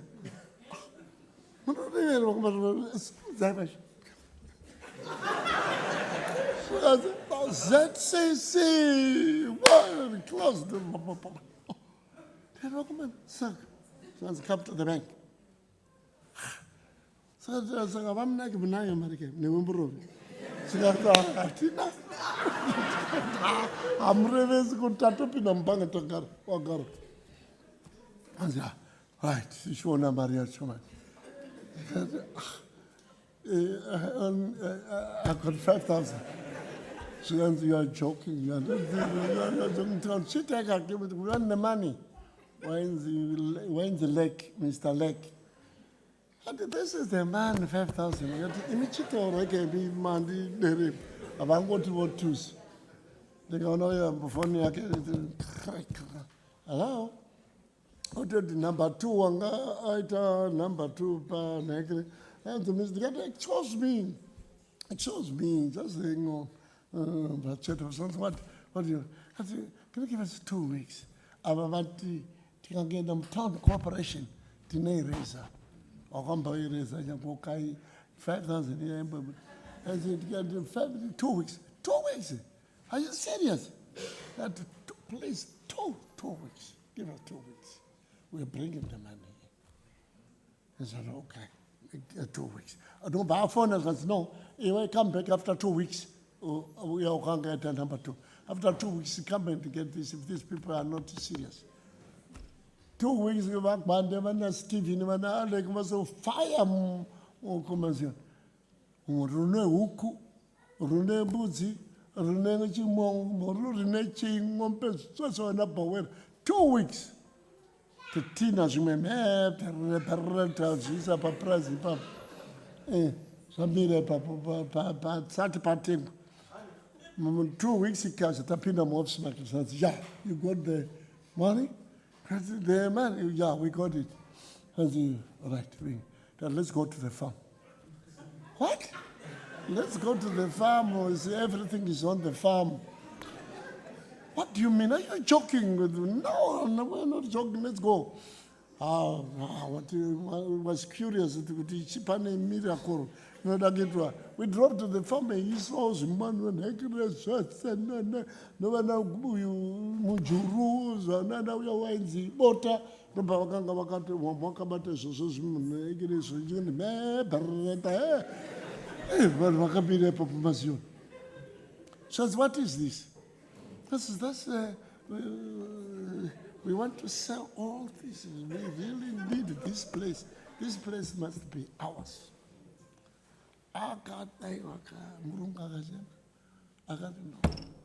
No, come, let's go to the bank.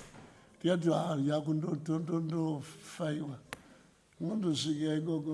is the 5,000? Take your 5,000.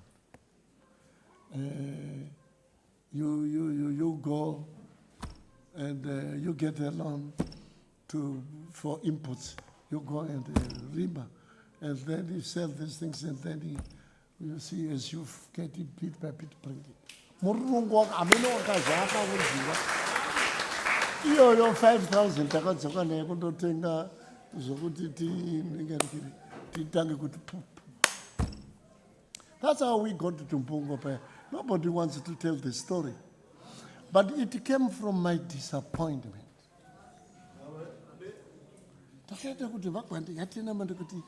I didn't, therefore, Jakita Bishop. I don't think I'm the right person. How can you say no to a Land Rover? Fungira Land Rover. Ukumanyembesi vakatsamwa kuti imba yamafana kutenga manyembesi. Chimba chamamu chida kuti titenge ndichipikame ndisi zimba ratazowana. Pafamu yatazowana zimba racho rine iro ratinogara nanhasi irori. Nekanga kachinzi tinotenga mumana. Always when God says no, he has something else. So there is no need. There are many of you who don't trust him. I have reason to trust this God. I've come a long way with him. Kubva bambo sambiri 1913 takaita list mahurumende akagwana more than 5 encampments. Association zita rimwe rakanyogwa in the country. Kana pa name street kana chaka kana pane rimwe bridge rakasaonekwa kuti British front irisamba apachi. Vachigba na Mwari weZion. I know this God, I trust him. And the men in Mazion vamwe mufari, muri kundinyofura, muri kunditi what did I do? What did I do? Do you think one vote can make everything young? I know which one vote can make the whole thing. God is one vote. Does everything. Let us celebrate and wait for God to do what he wants. But we have to work. Tinoda education iri kuitwa koko yokuti vana ndazodza zvana zvinhu hazviwisisi zvazviri too young. That's why I thought of coming to tell you here. Kuti isusu education yandaindira introduce to you yatakapuwa yokuda kuitigwa ya yokuda kupuwa nokundinganikirigwa nokudirektigwa. No, yatiri kundinakira vana vedu they must learn kudziondera kuzviitira. Do your business, to vaka nyika yako, do everything. Inabata Mwari wako, kumbira njere, to do business. It doesn't matter a small business. Those vachinokunakidza kukara, munoda masibhenzi nomakeke nokubhururuka, but you don't think about your children. They can make you bhururuka. You can find all those things in a week. Kana munhu achiti tinogona kukuita ivo kuti zvinhu zvifambe musati havana nyepa vanogona kuzviita ava varungu vanogona kuzviita, but it won't be yours. You will be building something on somebody's property. You don't own it. So kana vanhu vanondo mascelebrata dambe ndichindazoti I can't. Ndakahlakutsa musi wanenge ndinova kundocelebrata nyika nomusi weMonday. I said no, I don't want to disappoint Varkok, I don't want to disappoint this. I could find the reason to disappoint all of you. I have to go. Party are very difficult to do. Hapana need to do that. Then we are here. We should celebrate with Mary. Ativurire njere, ativurire zviri munyika medu, tivake kereke yedu, kana watsama Mwari unotinyaradza. Tinoda peace, to preach peace. If you don't want to obey and listen and come to have God's will, thy will, zvinhu zvakaitika muZimbabwe chero muno, chandinoziva chisati chiri God's will is your separation, man and wife. I don't think they can be anything like God's will. Zokufaita kwenyazvisi. But any other thing chinoitika muEurope kana Africa chero kuUkraine chero kupi is God's will. He's in charge. And we continue to pray for peace. And we want peace. And don't blame nobody. Don't blame wakawina kana wakaruza. Hapana wakawina, hapana wakaruza. There is only work to do. We have work to do. Like Mazion, Panama Ereda, Nama coordinators who are not responsible for what they are supposed to do. Who don't know when Wakaba Kuzbau, Wakawia Muno Manyuka Mai. I don't know if you can know city and the chairman way UK can accord you what you can way national eastern province in what do you call your provinces? Do you know how many newcomers there are in your region? And do you know minister who are they? What is their welfare? Are they okay? Do you know Wakawiyakal? Do you know Manema problem with Zimbabwe? That's why God found shepherds. He looked for shepherds. He wants people to look after his sheep. That's why he asked Peter, do you love me? 3 times, Peter, do you love me? If you love me, look after my sheep. Do you look after the sheep? When we make you a headmaster, you are made an elder, your worry is to know the whereabouts of anyone. Wakawia Kudara, it's because the new people are coming. You don't forget the old people you started with. Toda kuziva vanhu vamai vana mambodza. Vanhu vamakatanga navo mambodza vana. Where are they? Are they still there? Ndine mandzimai nangu kwachiororo vaishumira zvisingabviri muno. Where are those people? And God questioned Peter's love in his carefulness to shepherd his sheep, to feed his sheep. The sheep must be fed not 3 times a week, Wednesday, Friday, and Sunday. But Jesus said, when you pray, say, my daily food. Then in the Sunday school, that what is my life broadcasting there? Matengese weba. Wakambona live broadcast kuZimbabwe. That's all right. How often do you see my live broadcast kumba kwenyu? Come TV munobuda zvinhu zvakadini. And now kana mobva pano, I told them, don't worry too much. Musarega kudzidza zviri educational. Zvevana zviya my cartoons. Don't discourage my cartoon. There is no vulgar cartoon. I didn't want a vulgar cartoons. There is a paper and take. Every parent has a right to know the character of someone who has something to do with his child. The parents, they want to know character here. It's their right. In the Gairava, between Turkey and here. It's your right to know. You know, ukona zvinhu zvosenziwa mamwe mativi asenzi zvimwe zvinhu zvinogona kuitwa access nevana vadiki. So ndaziva kuti imi mungadayi muchikumbira vana mama kuti ndivhurirevo live broadcast. Haigona ichiitika, inogona kuitika muri kubasa nezvidero, but after that munoitora, munoidownloada, munoisa muYouTube, munopaizvose, and then you can put it pa TV for the children, they must listen. Saka kana ari Jesu unozoti, he calls his word bread. 70 elders vakaheduka when Jesus said, eat bread, and vakafunga my flesh, vakafunga kuti flesh kula munhu kana eating bread. But he meant his word. Christ was talking about his. It must be daily. Asking for a daily food, daily bread. What it?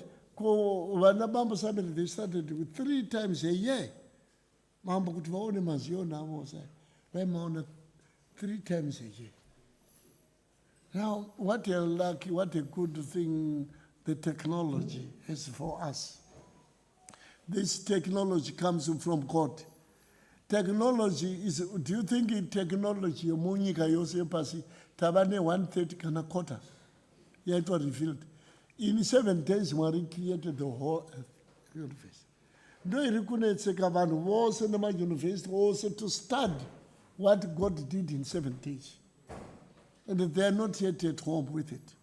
They're still learning it. But bit by bit, technology is coming up. And we should make use of that technology. So your home, should listen, have it 3 times, or if you make it daily. But this is but you can replay Zokororo ine. But that's why we make them 3 broadcasts every week. So play it at home. The same road. Those who follow, we are one flock, one shepherd. And you can have 1 flock, 1 shepherd. If you might go astray, kana matsauka pai muchazuva nenhamo yekukwira moteverera zvisina maturo, vamwe vakuteverera kwakabviwa naKristu. Kristu unoti musateverera zvisina maturo. Ndarivhaisa bhaibheri, ndakurivhaisira scripture yose. Stand, what truth do you stand under? Uchakarwa uparidza imwe truth. Kana ari Paul wakati mukawamwa munhu unoparidza imwe nhekere isanhiri chera abva kudenga. Chera chiti ndiri mutumwa ndabva kudenga. Musagashira izvozvo. Because zvinhu zvatinoita zviri spiritual. You don't see the package of it. You don't see it so kana dove iri pane. It's spiritual. Saka unozoti kana mukatora mukaona munhu unotaura zviri different, zvinoita contradict what we are saying. Mutuke munhu.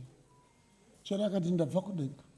That's why we must be meeting per live broadcast every 3 times a week. Jesus unozoti to those Jews vaira vakora Torah yamunoda iyo. So ndatora Torah, ndini Torah, ndini ndakanyora Torah, ndini ndakanyora Bible, zvose izvi ndini. Now stand, don't stand in the old false truth. Now I have simplified what you have been reading, misreading. It's no longer true. It's spoiled, it's defiled. Now I want to, I've come to fresh and to update. Yes, I've been talking about updating the scriptures, not outdated. When the Pharisees and Sadducees, they wanted the outdated. They thought there was glory in the outdated. They didn't want to hear anyone talk any evil about Moses and Abraham. But Christ says, they were my boys. I made them. I talked to Moses. Now I want to tell you how it must be done. Right. The people who stand under my truth, 8 John 8, 8 by 32. If you stand under my truth, nimuriva Judah matendo kakwandiri mawisisa siyana ine Torah. Zamurukura vakutora izvozvo. You come to my truth. You take it nema dzako atidi tinoenda kunakigwa nengano dzechemberi idzodzo. Dzematora idzodzo. Akati all right, total dividana pano. Vamwe vachaita free. But others vachaita free indeed. Sema countries are in Africa. They are not all free. Many are free. Few, if any, is free indeed. Akumana musafarisa denyika yainzi ndikumunogara nayo generation iri. Taiti itaisha munodana. But the funny thing, you don't have 100 years with on this earth. More. Kana watosika onengo watu flat. Watosika 100 years. So you leave it to the people who are coming. That's why it needs updating. That's why it must be updated. That's why Christ, you stand under my truth. That is understanding. Your understanding is the truth you stand under. How do you understand Torah? If you can't understand the simple things, it's not talk about the cheese. Vakaropafadzwa vanohwezvara, vakaropafadzwa nenyota, ihoshida kundotaura makipiringiti aya akanga ari mumutoro unozwisisa nomutoro. Philip wakati umwe munoravishwa ndorava Torah wekandasi. Zvika handihwisisi kamwaihwisisa sei. You can't understand what you are reading in this system. Ndo ava vana Peters vana Philip ndo vanyora iratiri iri manje. Ndo raunocheta futi. Wadzokera kuti nemisakaiwa. Saka unoti kudi pa 32. John 8 pa verse 31. Musoro weshoko vana vaAbrahama pa 31. Abrahama ndo Torah. Jesu akati kuvaJudha vakanga vatenda kwaari. Kana muchiramba muri mudzidziso yangu, muri vadzidzi vangu zvirokwazvo. Muri vadzidzi vangu zvirokwazvo. 32. Ipapo muchaziva zvokwadi, uye zvokwadi ichakusunungurai. Chirungu chinozoti shona ichipuwa ipapo. Chirungu chinozoti then you will be I will set you my truth will set you free indeed. Indeed. Chero mukati makaenda kuEngland mukati takawedzera madegree ndudzei uri free indeed uko. Africa. Nyika iri free isina kukecha mumwe anokusunga nemaketa constitution vamwe vanorana constitution in 1,000 years monarchy 1,000 vana America 300 400 years iwo hausati wasvika 100 years. Chinyika chizimu Zimbabwe chiri 40 something old.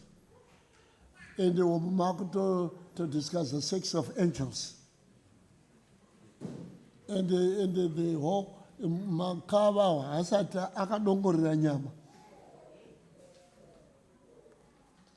You really need to be. And in fact, nobody knows better than God. He knows better. You want to be free indeed. Feed my sheep. Feed them with the truth. Don't bring your opinions to Zion. Please. Kana msina coffee kuzioni, uyemo shabiki kwa coffee netangana mwenda moto pinda zenyu. Haikona kupinda ino. Kana bida kushwa mvura, shakushwa, wabva mwenda. Hapana strictness inoti kana usati wapinda zvinati kukushi mvura, kana usati wapinda zviona homwe coffee. tikaona munhu wakafita muprofita yekana ereda kubhadharisa futi istayira yokuda kuti bhadhara zvienda kuprofitira. The people, they are free. Isusu tino, this church ndiyo mweya. Inotaura zvomweya. Haina ma-opinions. Kana zviri zvoshoka hatigoni kuti mweya pachechi patable toita zvamai own heading. Kuchechi toti amen. Patafura totola nguruve nekiri toti ano. Takita zvangu. Kubhora toti ano. Kupolitics voti ngatiyateeri zvamwe. Mwari wacho aone. Tinoona. Mwari unongovona kuti umuke zvakanaka. They will not motsaka every morning. Tamuka tose tiri vapenyu because he did it. Hapana wagona kumuka on his own today. Ndo patinonamatira Mwari weZion. Tinofana kunamata mumweya nemuzvokwadi. The truth you stand under will make you be a good shepherd. They are bad shepherds. Hiring shepherds. Vanofudza makwai asanhare avo. Kristo said, kana umai vainointerpreta kuti kana Jesu achiti kapo ngaimbopfuura. He was worried about his sheep. He was not scared about the pain of the cross. He was worried, unpreparedness. Yema shepherds anotovata. Makati namata zvePetrus naini vakomana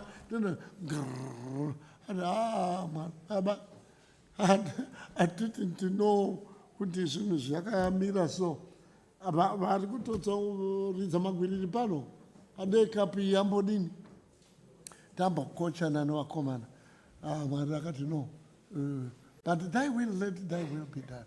And it is. So if you don't care to know my sheep, tamuno, she's small, like pane vanhu vaviri vandoda kumbotsamwisa ndikutsamwisei vanditsamwisa nhasi vose vari 2. Handichazivi kuti uyu mai ava vandofamba navo zvikanzi zvamuriwi ndikati ndaita sei zvikai kana pamusoro apo kubvira apa kana pakazara ndikati zvikai zvemanyawayo kutokwira apo handisanguriko ndikati zvikai regai sangakwiri ndaita ndakawa here musi uya wandakwira vanhu ndakaita sei I don't understand kuti vanhu vanomboaadondino kuti ndinoratidika kuita stupid uyivo manje sangivo this morning zvikanzi andikati hallo anzi makuya ndikati anzi taronga kuti kana mauya mukapinda murumenyu kana maenda kusunday school so muchabuda nokutara uku kutara ndikati kwaita ndichinda kupi zvamuchinda mumasunday school ndikati zvaita sei zvikai masteps ava hatina mashuwa nawo okuku ndikati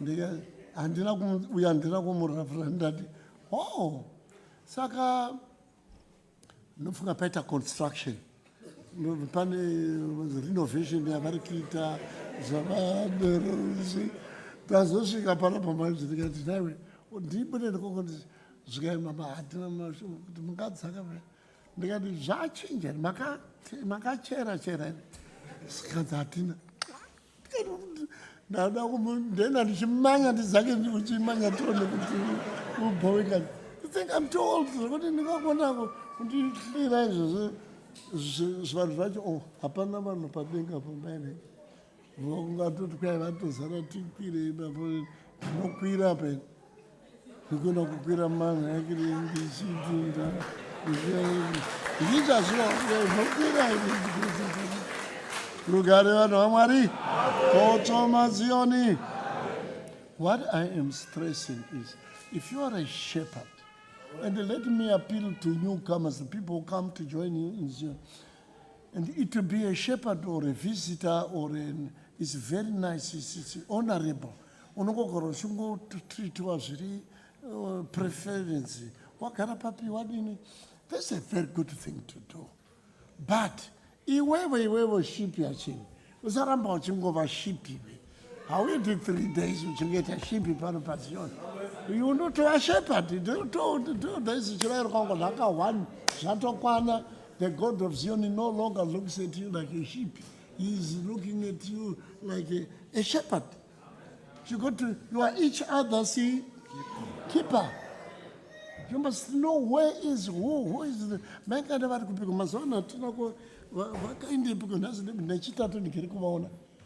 If you don't worry, why is so and so, where is so and so, there is no need for you to be part of it. In the nguruve no naka, I ate it. Takambo in languruve. In the embito languruve. Mufari murikoko, don't come here. You must feel the worry. If you got the love plus meeting, as you not separate them. You can't say you are in love with somebody, but I don't want to meet him. I don't want to see him. But I love him. But I don't want to go there.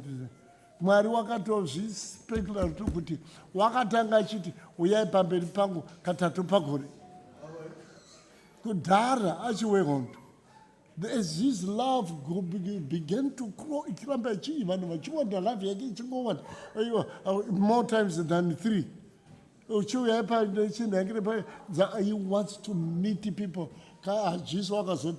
Daily bread. That's how much God wants to meet you. He asking us to Isaiah 43 per 22. Isaiah 43 per 22.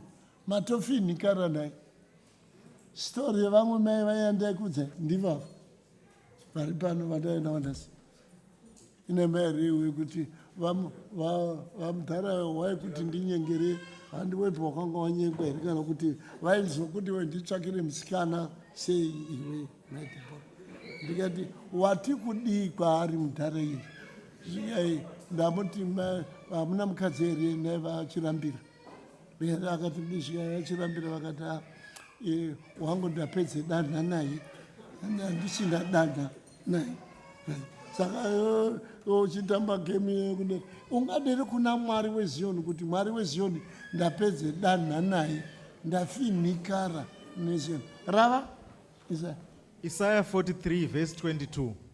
Kunyangwe zvakadaro hauna kudana kwandiri iwe Jakobo. Hauna kuzvinetesa nokuda kwangu iwe Israeri. Pa 23.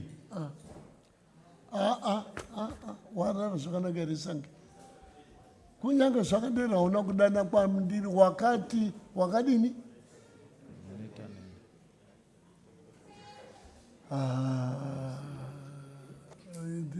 Ndochi mateta so. Wanga uchina vanomsoro. Rava ku headmaster. Pa 22. Isaiah 43 pa 22. Kunyangwe zvakadaro hauna kudana kwandiri iwe Jacob. Asi wakaneta neni iwe Israeli. Waneta neni hauchadi kuinda kuchitatu, hauchadi kuinda kuchishanu, hauchadi kundamati, don't call me, you are fed up.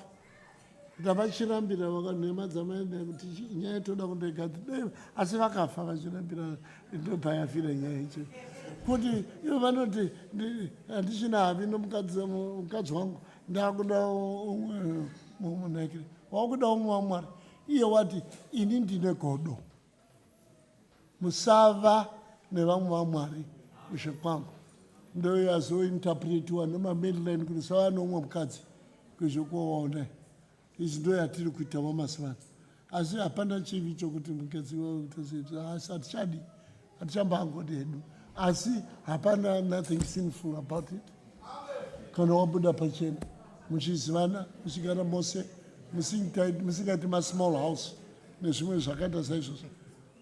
Uyo watarigwa steriki kuti wati ameni ndiwani. Uchandoona kumba nhasi. Rugare vanhu vaMwari. Kotsoma Zion. Peace, peace, peace, peace. Ndeyatinoda kuparidza. Kumba ikanyanya kushayikwa kumba munhu akakona kuparidza rugare, teach, preach. Mwari wehondo wakazoita Mwari kwaifara kwazvo wemukunda weZion. Ndinofarire zvikanzi mambo wako worugare waimbova mambo wehondo wava worugare. Hatidi vanhu vanoprovoka hondo. We don't want the people who preach with prophets of doom. Chinyika chedu chotsvakavo rugare. Chototsvakavo rugare. Chero munhu waimbova soja. I've been to Egypt. Ndopedza. Akuchivhara manje. Ndandiri kuEgypt. Ndaona zvimwe zvinhu vanhu vaMwari. Aivavo ndofunga ndo inonzi free indeed a country. When the ambassador of Egypt was talking to me, muzukuru wangu, shumba yangu, ndakati, usoda kuti muzukuru onyepa akadai, vanga vanondidherera kundirevera vonhema kuti chinyika ndapangu Africa vanoona sekuti chiko vachinditi munhu. The last time I was in Egypt, yaiva embassy yedu yaiva kune imwe Egypt session here, the old Egypt. Saka this time yava ku New Egypt. Saka tiri ku New Egypt, ndiri busy kuti mava good like this, the embassy yakanga iri bad. Zvikanzi ashi mambone kwava neimwezve new imwe new to new hati ine ndio New Egypt. Vakatovaka a city, a town isina munhu unogara, kungovaka town musina unogara mutown iri. Ndikati hedzinoi mumwoyo mangu, hedzinoi dzichiverengwa naPaminasi naMuroma. Asi ndinonyara kumuti ungatoerere muzukuru wangu kuudza sekuru vako ndemba dzakada kuvakata zvikaitani kupera kuti wa. Ndikati story, why am I telling you this story? The people who have been trained to fight, to destroy, kill, they have been trained. Nokuti ndakazomubvunza manje the next day iye wakangorida kuti havasi kutenda sky. Tomorrow we are going to see the new town. Takaenda tozenda maya. Takabata muromeni. Kuona uchiona kuti ende tichimanya kuti amakilo 100 and something, 140 something kilometers. Taraunda tazotarisa banakiri. Tichingofamba mutaundi musina kana chihuku kana chitiyo kana chimunhu. Only bhara kana chimwe chinhu chiri panhekere. Dzimba dzatopera. Asi dzatolebhewa kuti Ministry of Health, Ministry of Agriculture, Ministry chete. Nemabhengi amunoziva yamazira atoite bhengi asi hapana munhu. Ndikati iwe misa motikari undibvunze vachiti chii chandinoona pana, is this magic or what? Vakavaka sei zvinhu izvi. Vaiti kwai isusu tikangopedza vhiki unotoona imwe fly ratodai, ukaona vachitanga kudai 2 or 3 weeks ratopera aya mabridge ekuflya. Ndikati vane mishonga wokuvaka vanovakisa sei zvikai masoja. Ndomba ndakanyanya kuvhunduka baba. Masoja ndanovaka kudai. Soldiers are trained to kill, not to talk. Shoot, destroy, damage, loot, all those things. But when a soldier begins to build and will become a doctor soldier, a nurse soldier, teacher soldier. Vakomana, imuchiti munopinde Zion. But he is trained to kill and destroy. But he has changed. There is season to play, there's a season to cry, season. Wotona kuti takagwa, zvinotaka kuvaka nyika yedu, zvinotaka kuti vachivaka nomabridges. Chero kuZimbabwe takaona vamwe vachiita izvozvo. Pambunge isi takakohwa mumusini nemasoja, akauya nemaprisoner. Asi masoja akauya akavaka nursery, hospital yatakavaka pambunge, manurses houses, masoja akauya. Nokuya kunogara kunana chikumbo masoja akauya akavaka. But these people trained to fight and kill, make noise. But now they are building. Imwe muchikwenya zheve dzenyu vana maidungwa muchitamba muchitakuita noise pamaoko mune bhilo. And the man with the gun is put it down. Isaiah 2:1 nditu ite kuti mapadza achaita mapfumo. I saw it with my own eyes. Tawe ndiapera kita complete chiharare chinopinda 10-20 times. Mamisekenda London kuda singatokwikwidzana neLondon. Isina munhu unogarako. Kungovaka chete weyati masoja kuvaka. Saka zvino vanhu vari ndikati saka vanosvika dzakutozara idzi. Vanhu vane mabhengi ayo vamwe vakati vamwe vototanga dzimwe nyika dzotoya kutookupaya mabhengi makuru arikoko nemazi bhingi naingire vachibva kune zvimwe zvitoko zvachienda kuri more spacious and advanced.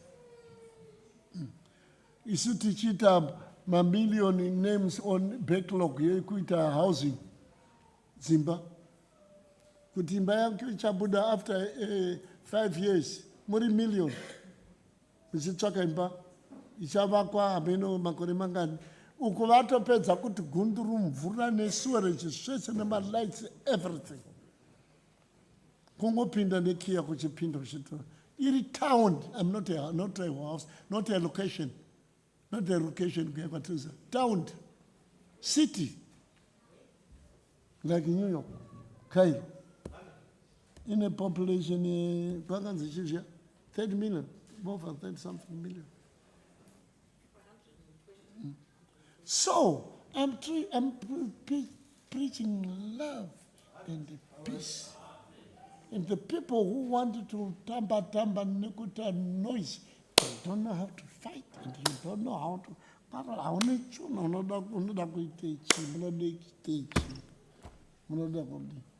Munorambire Mwari. Kana muziona akandiudza kuti Mwari wakamuisiwa goalkeeper. Ure kana wamuisiwa unoona mode. Kana pasi. Munoonesere magoalkeeper enyu namo yokumasodere anozoramwa. Mwari since akavaka nyika from the day one up to now. Anambomuisiwa bhora. Hana kana one bhora. Umwe wakamboti wakamuisiwa bhora pana Sauro nokuti wakati ndazvidemba ndakaitirei kuSauro. Kawani but Sauro was a good boy. Many zvakazomuita izvozvo. But Mwari hazvidembi. Wangatochochora David. Learn to be patient. Learn to give God his time. There is nothing impossible to the God of Zion. There is no one who can become an exception to Zion, to the powers of God of Zion. Nothing. Nothing. Nothing.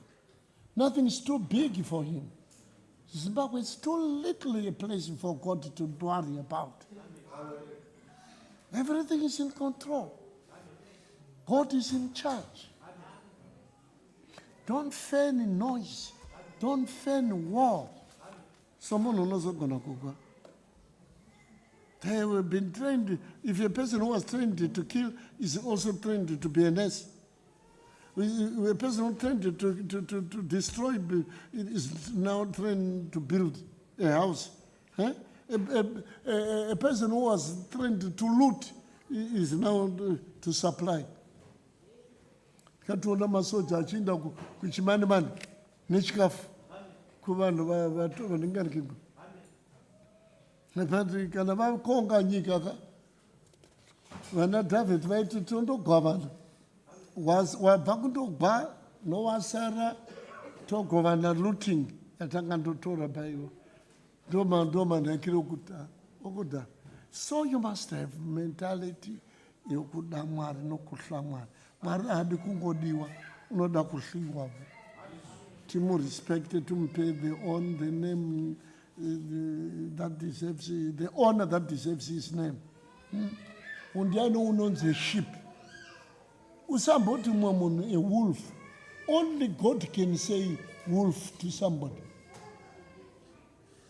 How do you know that somebody is a wolf? Somebody saying these are sheep. How do you know this is a sheep? The only one who knows the true thing in this is wakati. There are wolves which put on sheep skins. You otherwise your sheep to wolves. Who is a wolf? Who is a sheep? Unaimba kuyoko kuti peace or war. Chicha wawa chachi chonga kushinza kuti ugwene ama yako. Utumire amakuti murisi yopedo shidoji like some of the foolish women in the world. That is better to celebrate a score or to mediate a score dispute. To celebrate is better. Can't dispute everything. What guts do you have? And again is holding again. To be meek, you must be meek enough to talk to your brother, to talk to your husband. Call him Baba Veimba. If you want, because there are list of my home seekers. She know Rico Gumshakone or association near my home seekers. My list of my baby seekers museum who are waiting their chance to be given by God. My home seekers, Michish Sadaboka name homes. Kuramba Kushawa Hanya Nemusha Nemba. Imbacha is an important thing for a woman to ignore. And to look, you cannot build a house on other nation's culture. Has it found this also? Zinokotsokera kuyo culture yako yakomuka zvarira muno zvareni culture yenekere. In fact Mwari wese unonga munamata sei kana usikagoni kuzviisa pasi. Iye ajaira kuti zviise pasi. Rava Hebrew 13 papa 17. Uye une stara yokuti zviise pa game yamunotamba pano pasiyo kana usingagoni kuzviisa pasi. Hapana chako passion. Zvakatogwa ruviri vana efos kunonzi vakadzi zviise pasi pevarume venyu varume kubvira wako chai zviise pasi pemurume wako chai. How can you live chai for what? For who? Wako chai ndio unozviisa pasi pake. Yes, you're marume. Toss it to pass. Learn if you don't want to kunamata passion, if you don't want to go for gamma mafi, hatina mate takati toti, some Pharisee. Passion at it is some kind of mat. To Gadama, no. Vaya Vaviva kind of Kundamata, Panachis, where Mokati Tote, Kinaso Chamina Pamsura Gomo.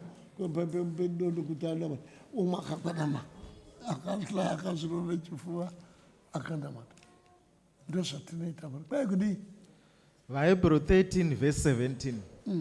Teererai vatungamiri venyu, muzviise pasi pavo, nokuti vanochengeta mweya yenyu. KaEfeso izange iri pia inoti vakadzi muzviise ndoZioni. Kana chibhowa chingouya kuZioni for coffee, for worship indai kuchechi dzisingabhowi. Coffee muneiwana wangunyimwa coffee achidzi nokuti hausi muZioni, phone me. Eredha iyoyo tsvimbo tatora. Serve the people of God. Feed his sheep. Doesn't matter kuti unopinde Zioni here kana kuti anoende Zioni. But kana tichipinde Zioni, tinofanira kugona kuzviisa pasi. Rava, why kuzviisa pasi? vaEfeso 5 verse 20. Imbopedza iyoyo watanga. Teererai varume, amini zviise pasi pavatungamiriri venyu. vaHebrew 13 verse 17. Teererai vatungamiri venyu, muzviise pasi pavo. Why? Nokuti vanochengeta mweya yenyu. You say what? You know why? You know why you are respected. Tose toda kenze headmaster elder vamufundisi vanenganikire. You see? Apana zvinonakidza zviri right izvozvo. But you don't want to do why you deserve to be honored, to be respected. Unorinda mweya. Mweya, that's why uyatanga kuti asi handina kuva chava chiBritish chamunoita. Kwedu tinoti sumukai titarisane zviso. Tinoda kuita cheki kuti pachiso pano picture yomoyo. Kana kusina kufara, moyo hauna kufara. Saka tinorinda mweya. So you must know kuti mai havasi kufara seuye wakashuwei. That's why it is necessary kuti ubvunze kuti wakashuwei. That's why culture yechiZioni ndiyo kudura kana kuchema nhamo. Ukasadura, ukasacheme nhamo, zvinochinjana kudai. Yanga iri nhamo chava chivi, chava chiri chivi yatova nhamo. Zvichikusukuta kokuite mvemve. Tinochema nhamo tichidura zvivi kuti tisava nestress. That's why my wheelchair ari mashoma muno. Tinodura tichicheme nhamo. Zvose izvozvo is stress relieving. It's made to relieve your stress. Ukakwera wakazadza nhamo dzako dai uchawa waunoudza inofa kwako. Inotozokaruka yava stroke wheelchair. Wose waunotostroke washawa kuchemera nhamo. Time period yokucheme nhamo. Zvino mazuva ano zvino vanhu kereke yawanda tinosumudza wanda vanhengire. You can't say nhamo munhu wose to one person azviti. Iwo kana uchiona vanhu vane tsvimbe maereda usatarisa chiso chake hapana chaunoziva. Zviri mukati umo iwe hazvinei newe. God is going to do. Unokutarisa mako iwe mumwe mako kuti uri kuchema nomwoyo wose otokuporesa. Nenzvimbo yomunhu usingaendi kudenga. Munhu usingaendi kudenga unokuporesa iwe. Inema Matthew 7 verse 22. Usingaendi achikuprofita izvozvo achirowa. Achipora achiparavire troubleshoot. Asi kudenga.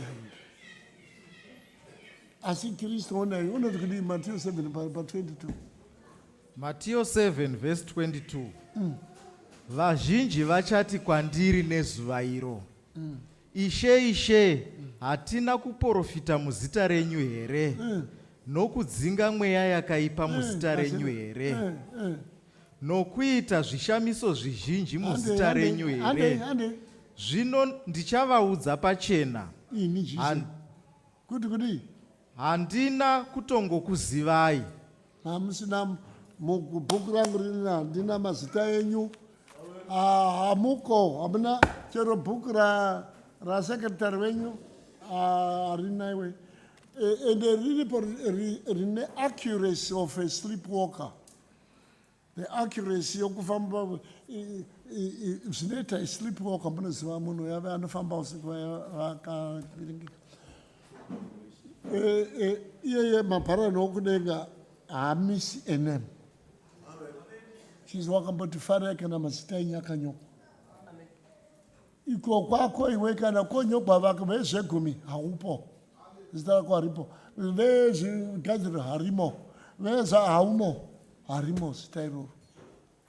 Haripo riri wanga uchireva yekuti kudii? Mateo. Inda? Ibvai kwandiri imi vaiti vezvisakarurama. Bhati handina kana kutombokuzivai. Handikuzivi. Unotarisa mubhuku. Samambo uyewo ashaiva hope murume waEsther. Achitarisa mubhuku so. Achiona kuti zvibakwa zvose zvinogara pameso aMwari. Mhiko dzamakaita dziya dzose dza20 July dzinogara pameso aMwari kudai. Jerusalema dzinongeta takakwira komo nadzo. Dzinorangarigwa dzakanyogwa kudai. Unonyora vaitya Mwari vachitaurirana bhuku dzichinyogwa dzavanhu vanotya Mwari. Asi dzokuzoteverera dhunyasi vemashoko makukutu vasine hanya the freedom of speech paZion. Pane vanopinda Zion vane freedom of speech. Handiyemo chero Jerusalema racho variudze hapana chiwanyanyi uchidhere zvose vane mafreedom ivavo mazita avo hameno kuti anenge ari kupi. Saka kwai ndinovadzinga ivo vambenge vachiita maninji vachinenganikira. Saka indai mutocheme nhamo dzenyu kuvadzidzisi venyu iraviro yokudenga kuti chero unokusha chero headmaster wako elder pasina uya mukusha kumba unokusha. Vamudhikoni vanokusha, vamuvhangeri vanokusha, elder vanokusha, coordinator vanokusha. Don't stick the permanent one. Structure yakagadzirwa nekuunga kunoita vanhu vari kuuya kuZion. Iye mwene wazvo wakavamba Zion ndiye mwene wevanhu. Uchikumboshara uchaita zvokuzokumba. Unoshara muti papi kwai ndakaenda paguta ndikatora umwe parudzi ndikatora vaviri. Vamwe tichisiya. Vamwe hama dzako ukadziti Zion zvei. Ukaona achiita achisemesewa haasati ashaka. Haasati adano. Kunoku ndokoko kunoita kuZion kuBritain. Kunoendiwa nevisa. Hakungoendi uchapinda Britain kuZion. Unokuda. Vanoshara kuti ndakashara kuti uya upindise. Mwari wakaita fed up nezvimwe zidhinga zvakapinda muno zvotoita sezvinyakiremo muno shupa kubudisa futi ukaona vanhu vasisina basa naMwari havabudi futi. Havahetuki futi. Teki asi chinoitwa ipapa hapana hakuna chinobatwa kana chinodini. So imwe vhesi yedu yatapedza kati vaEfeso 5 Efeso. vaEfeso 5 verse 22. Imi vakadzi muzviise pasi pavarume venyu chaivo. Is that a confusion? Is that a misunderstanding? Is it the Holy Bible? Ndiyo chaiyo. Must you say, are you sure because you are in Britain? Hazvichashandi. Because you know I'm Great Britain. Sewe mtemewe. Iri zinda ekireri raka rinokunzi. Zifilipi rinokunzika ukanda. Saka muzviise pasi zvakanaka. Zvino musazoitawo mazifilipi mwanakazviisa pasi omuputisa omuzika zviri rafu. Iwe woita seunofamba pamazai. Zvifamba pamusoro pemazai. As careful as that. Now I want to close this talk. How come people believe in the devil more than they want to believe in Christ?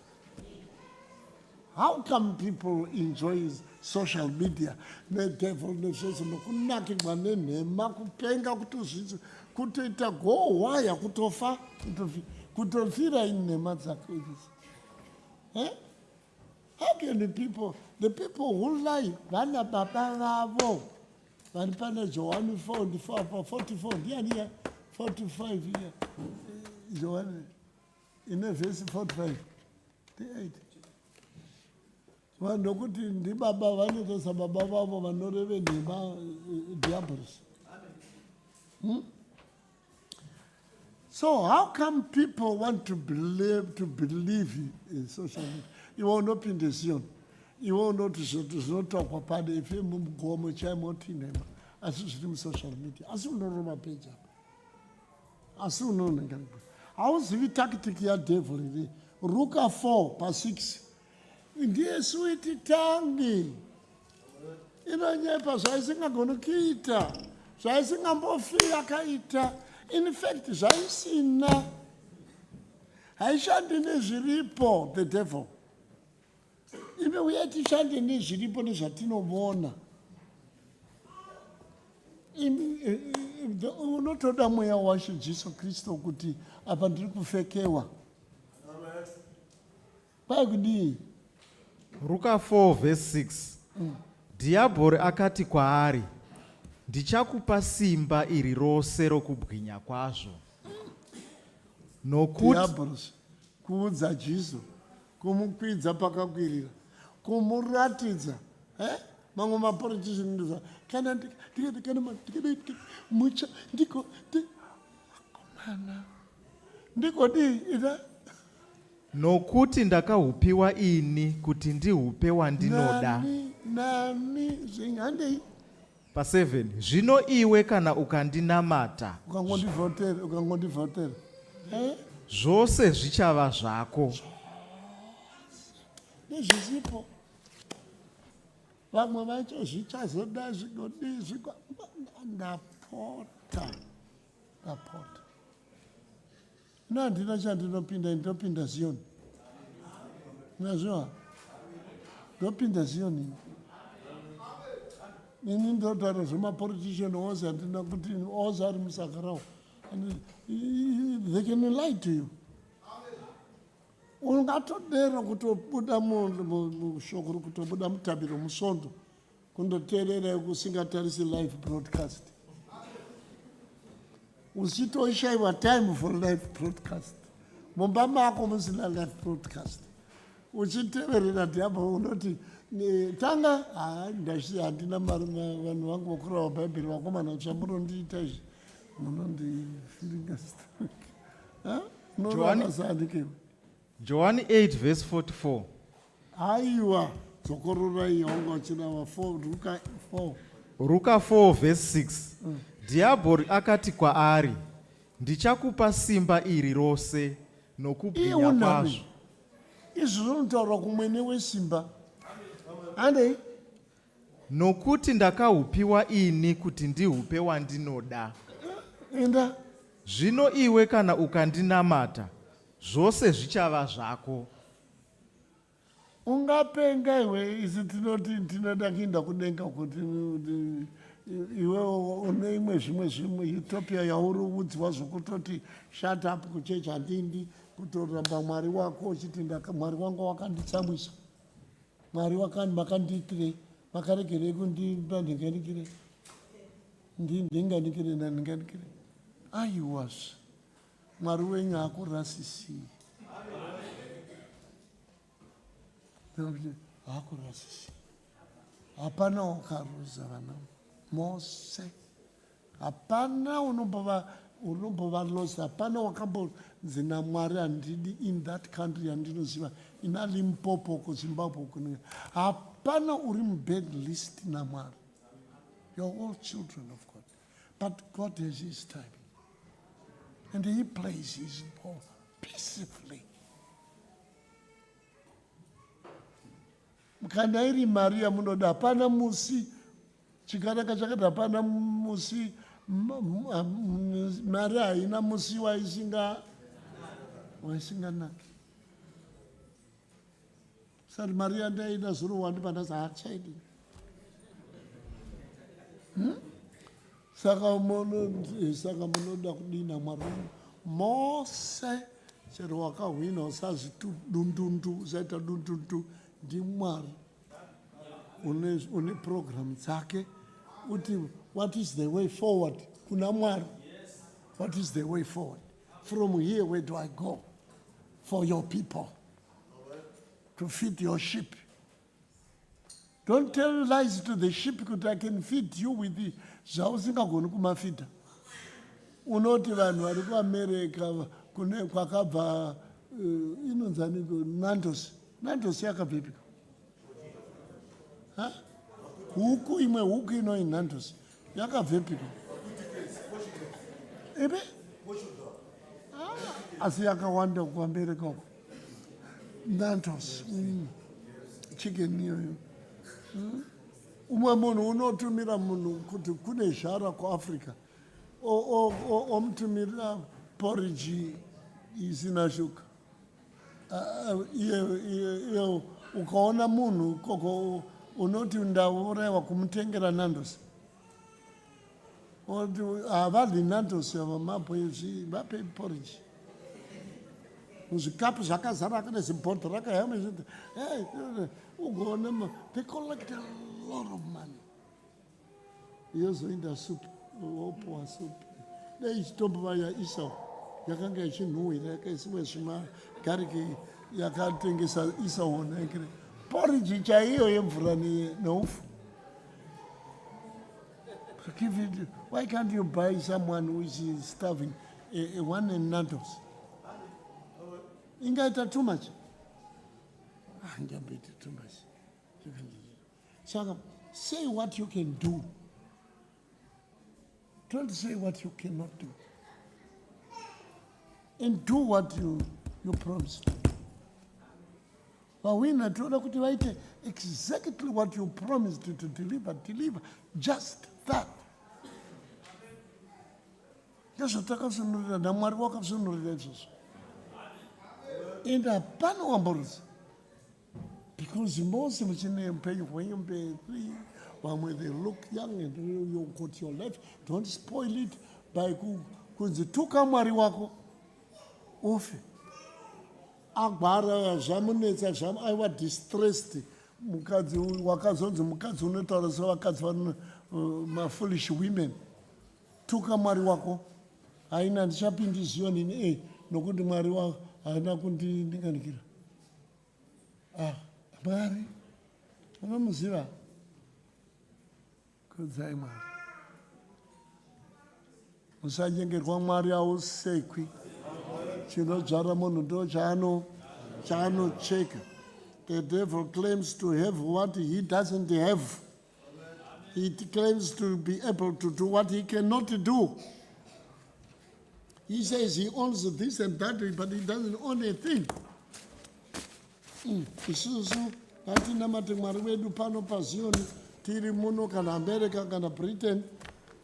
Asiwo musarasha culture dzenyu in Zioni hainganditapiriri kana ikangoramba culture. Vanhu maBritish kana oda kupinde Zioni anotanga kuaccepta culture. Akati ndiri munhengeri handigwadami hazviiti. Akati ndiri munhengeri handisungituku hazviiti. Akati handive saka hazviiti. Culture iyoyo tinofanira kuti tiite izvozvo tide Mwari wedu nemwoyo dzedu dzose nesimba redu zvaunovata uchiita mashifti 10 usingavati uchiramba nesvondo chaiyo kuti handindi kusvondo uchida kuita make money. Do you really make money? Are you going to make money behind God's back? Can you surprise God with your money? Kuti Mwari azoti muti wakaiponipoko Mwari dai. That's what you are trying to do and say. Kuti nini nesvondo ndinoda kuti kwadi kunobva chingwa I know which side of the bread is buttered. Na boss wangu. You got a boss and you got a God. Don't mix these two. These two never fight. They respect each other. No boss, nobody can be made can become a boss who doesn't know kuti kuna Mwari. Inema. Munhu wose unogona kunzi boss knows there is a God. And if you tell that boss that I am going to worship my God, that boss, if he wants to remain a boss, he will say, okay, go. But some of you don't come to worship not because the boss didn't allow you, it's because you didn't want to come. Kundonetsa boss, dipe shift. Boss, dipe shift. Nesond. Zamwari azvibetseri zvako zvinobetsera iwe. Zvako zvinoisa bread pa table pangiwe. Zamwari uyo azvine chazvinoisa pa. And so what are you doing Passion? Unobata umwe kumeso ndiani apa? Daniel 11 verse 32. 32. Unobata umwe kumeso ndiani apa? Daniel 11 verse 32. Nokubata kumeso achatsausa avo vakaputsa sungano, asi vanhu vanoziva Mwari wavo unorava chaizvo vakomana. Kungotanga nokubata kumeso unorava chaizvo. IBhayibheri rorizi.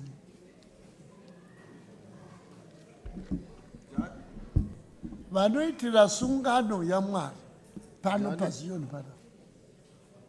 Daniel 11 32. Vanoitira sungano zvakaipa. Achava Zion isungano. Amen. Isungano. Zion. Man daughter. Sungano. You can't be in Zion usina covenant. Hapana vanopinda Zioni uchichaya mapoto echiZioni.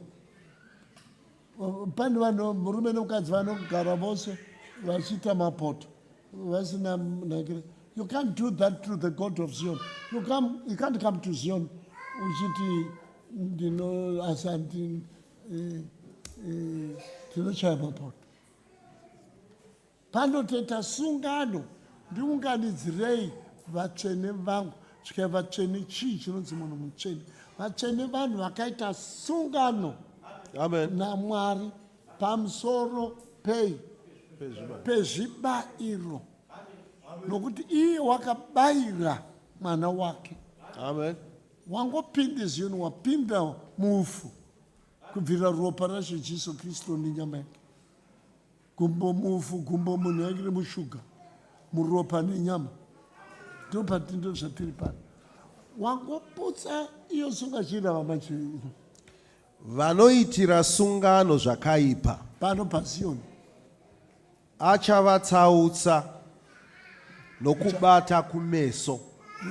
Pane zvichakufadza akada kukubata kumeso kuti hapana apa uri kusvipwa nezirume iri. Siya so. Indava undotsvagure.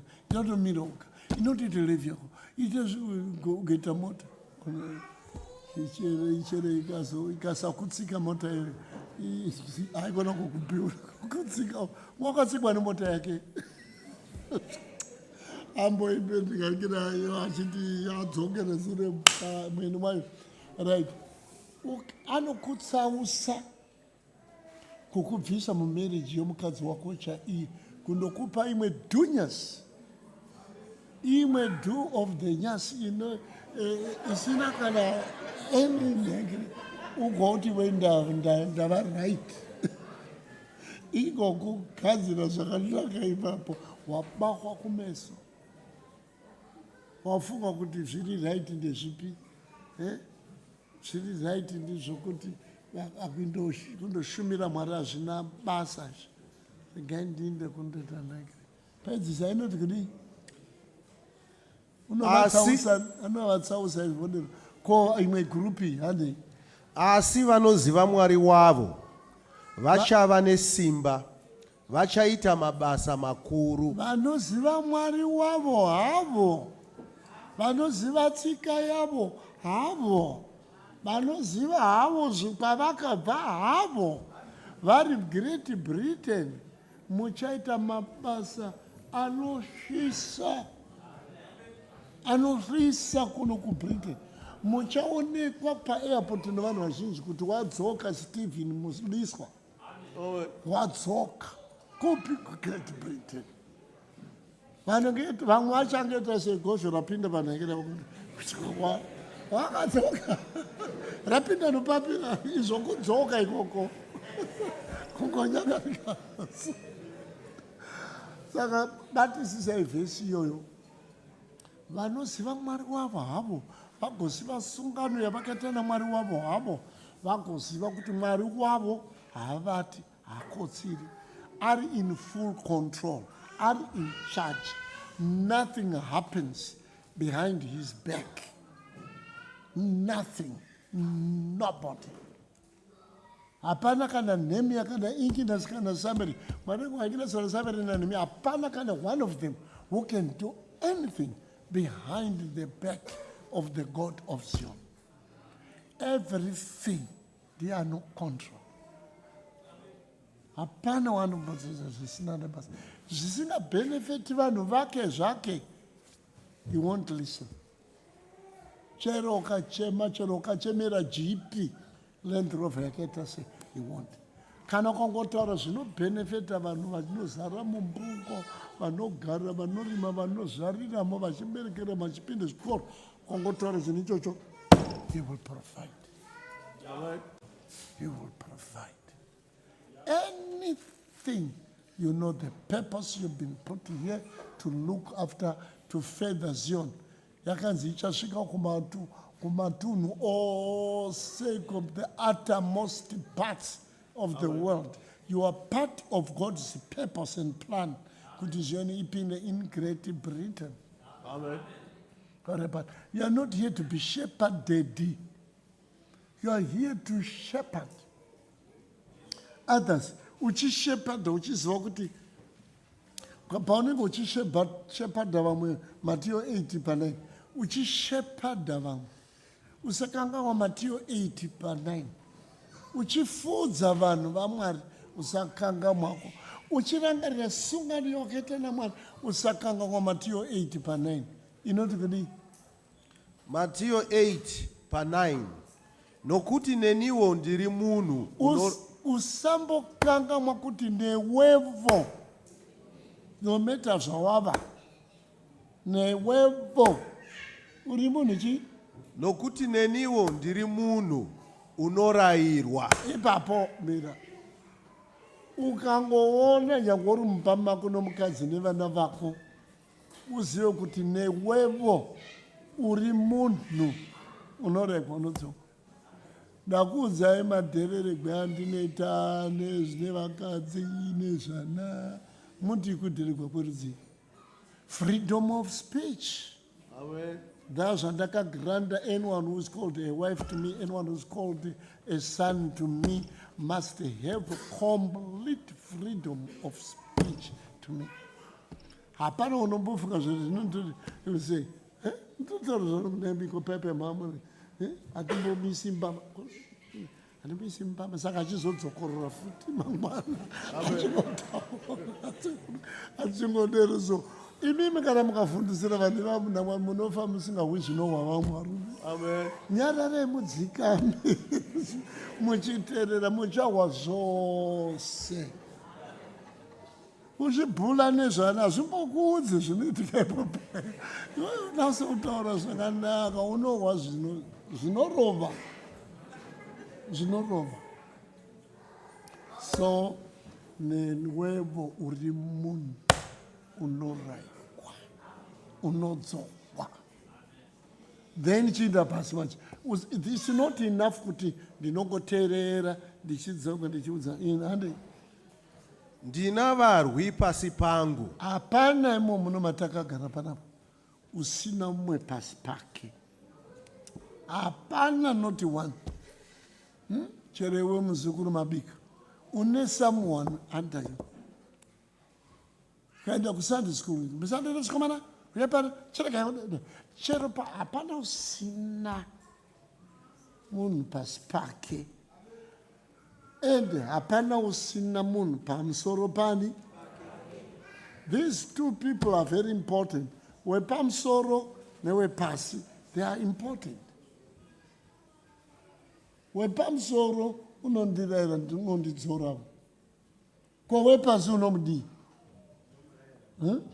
Ndinoti kune mumwe enda unoenda. Munhu unopedza zuva akagara wakamirira voice rako rokuti chienda kuchitatu. Punopinda chitatu auditor wakamirira kunzi oenda chiauditor iwe umudero. Iwe chirava iwe umuti chirava. Iwe chindikandikirai chindamutokusha vanhu iwe umuti chikusha. Imwe chindamuto ngana uripi iwe ubvunzi kuti ngana uripi. Alright, imwe chiteverai maingana iwe udero kuti teverai maingana vasipo. Ndinoti kuno yuyu pano unofanira kuinda. That's why ari pasi pangu. You cannot do many things zvinofa pasioni. Many things zvinofa pasi pako iwe. Vari kuregion vanotongekwa zvakawanda. Uri pasenda unongotongekwa senda yako. Ari pagreta unongotongekwa greta rake. Ari panyika unongotongekwa nyika chake. Ari patabiro nopo chitabiro changu. That's the structures zeZion. Paregion wakapuwa zvizhinji zvichavhunziwa kwaari. Tichakuvhunza zvepasenda tikokuvhunza zvemagreta. Usati handigari ikoko ndinogara kuregion. Tichakuvhunza zvepanyika tikokuvhunza kana ukati zvawandisa toti chibvapo chinda patabiro undotarisa chinhu 1. Kana ukati zvegreta zvawandisa unotarisa nyika dzose dziri munyika iyi netabhiro idzodzo. Ndo ndine munhu pasi pangu, ndine vamwe vanhu pasi pangu. 1 wamuti kudii? Kune mumwe, ndinoti kune mumwe enda unoenda. Kuno mumwe vuya unovuya. Zvasiyana, uyu hanzi enda, uyu unonzi uyu vuya kuno.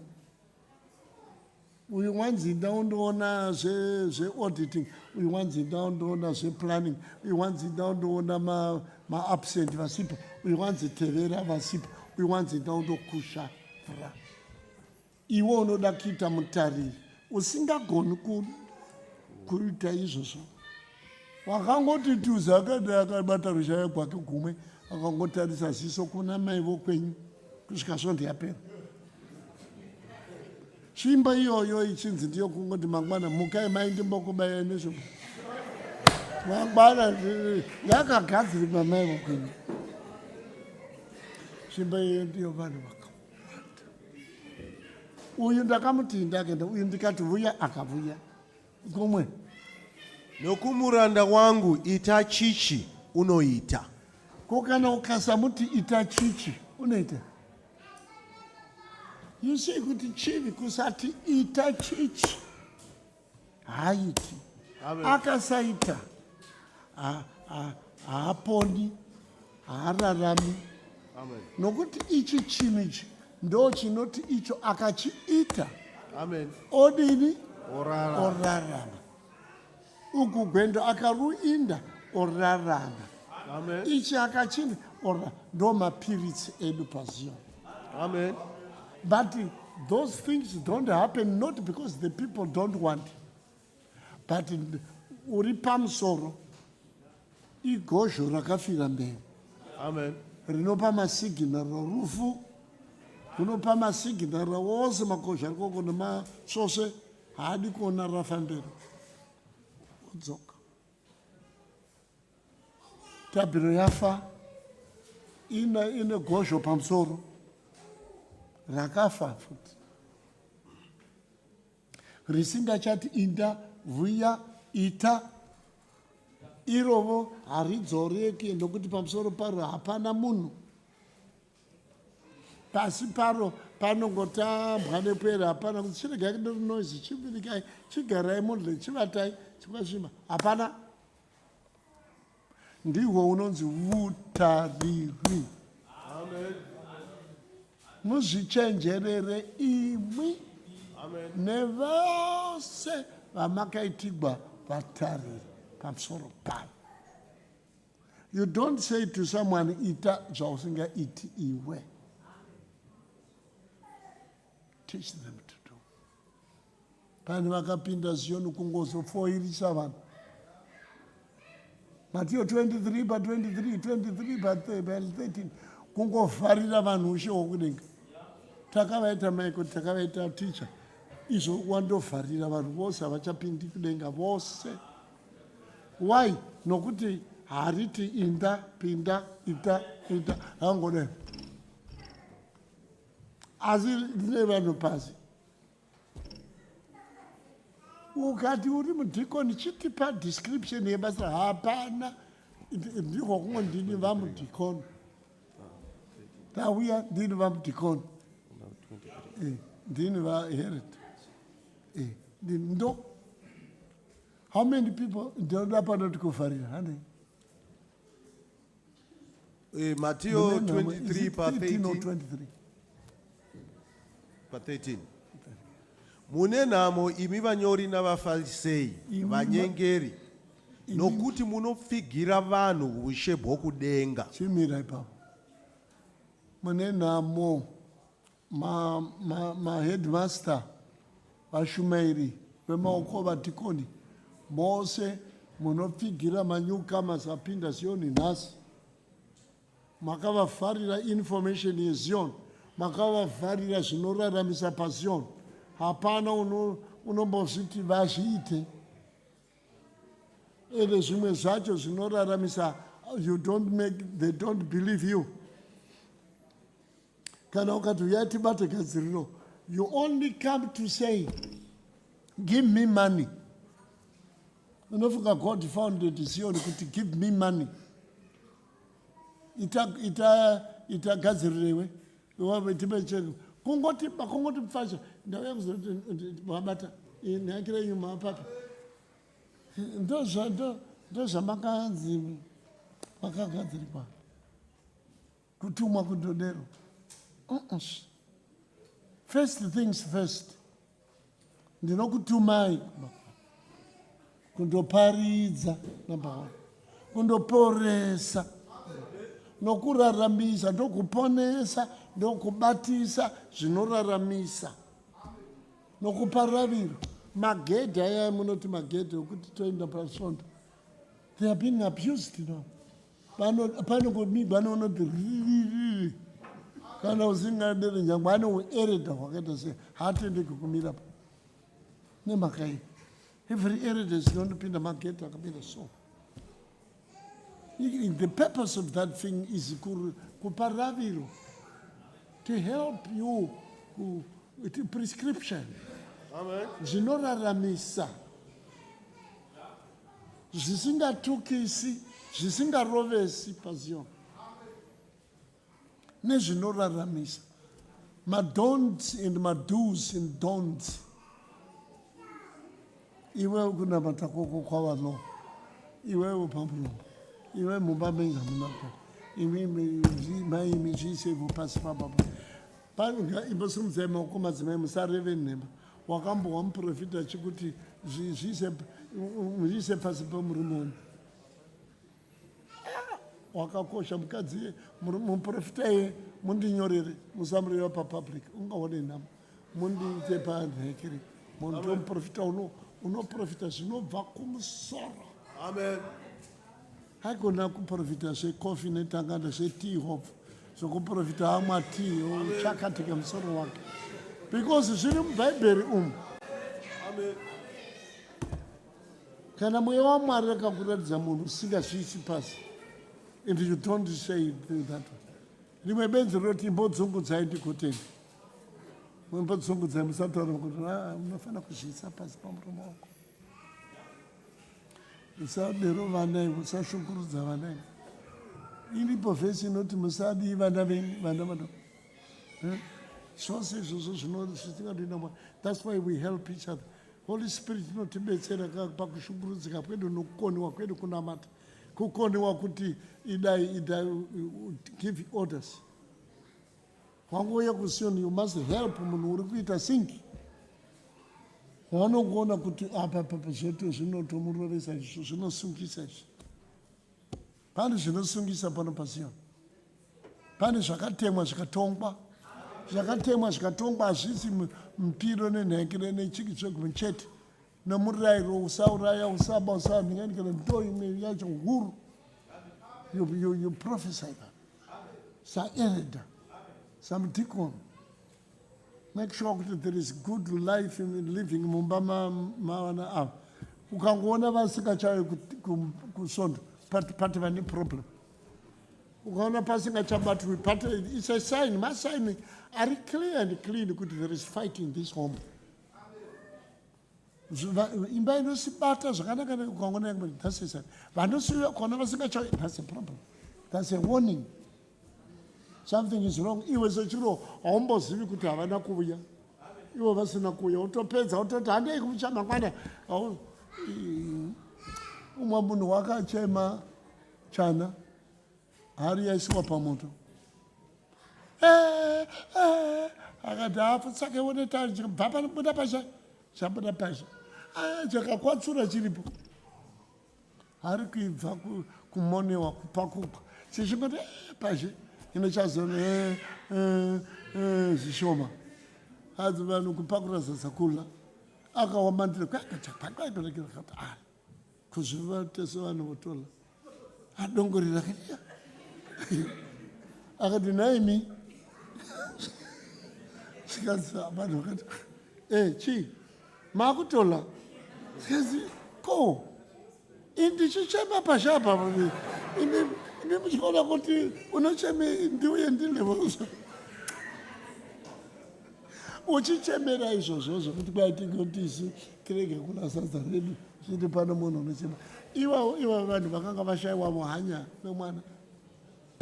You have to be careful with everybody. Fudzai makwai aMwari.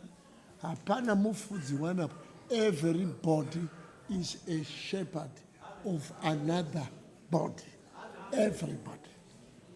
Kana Mwari akangoti vanhu vangu vofa nokushayiwa zivo, it's not the fault of one person. It's the fault of everybody who knows. Amen. Unofanira kupa zivo yaasina, encouragement yaanoda, strength yaanoda, all those things. Go and look for somebody. Munongorovhera izvozvo kuti ndori kana vakanditevera. Akaona aise hapana vanomboya. Chero vaya vakambonditi musuya vachindibudikira. Apa ndiregai ndimboregazve. Adzikana otosvoda kuuya. Asina munhu watevera. Hamuzvizivi azvanzi yangu inogara uko yakazvara vamwe vana vatova muno. Mumasvingo yagara paairport. Kuita manyawi nomurume. Zvika ndinokurambeni ndiri kumushenyi. Ndinoenda kumushenyi. Zvanzi inda. Zina mandopeke. Peka. Ndinoenda zvanzi zvanzi to unoda mota. Kwaya taxi. Zvika pamabhazi che. Kuona mabhazi achinda ukugokwe yakangogara. Izvo zvayanga yangofarisa. Isingani kumisha. Mabhazi ose tuhwa zuva kwasviba matsotsi otanga kufamba. Akaona akati ndodini. Munhu uyo haana kutevera. Akati taxi akati nditorewa kuairport. Taxi vatora vasvika paairport. Ndiani? Ndaizve mvura idhoo ndini.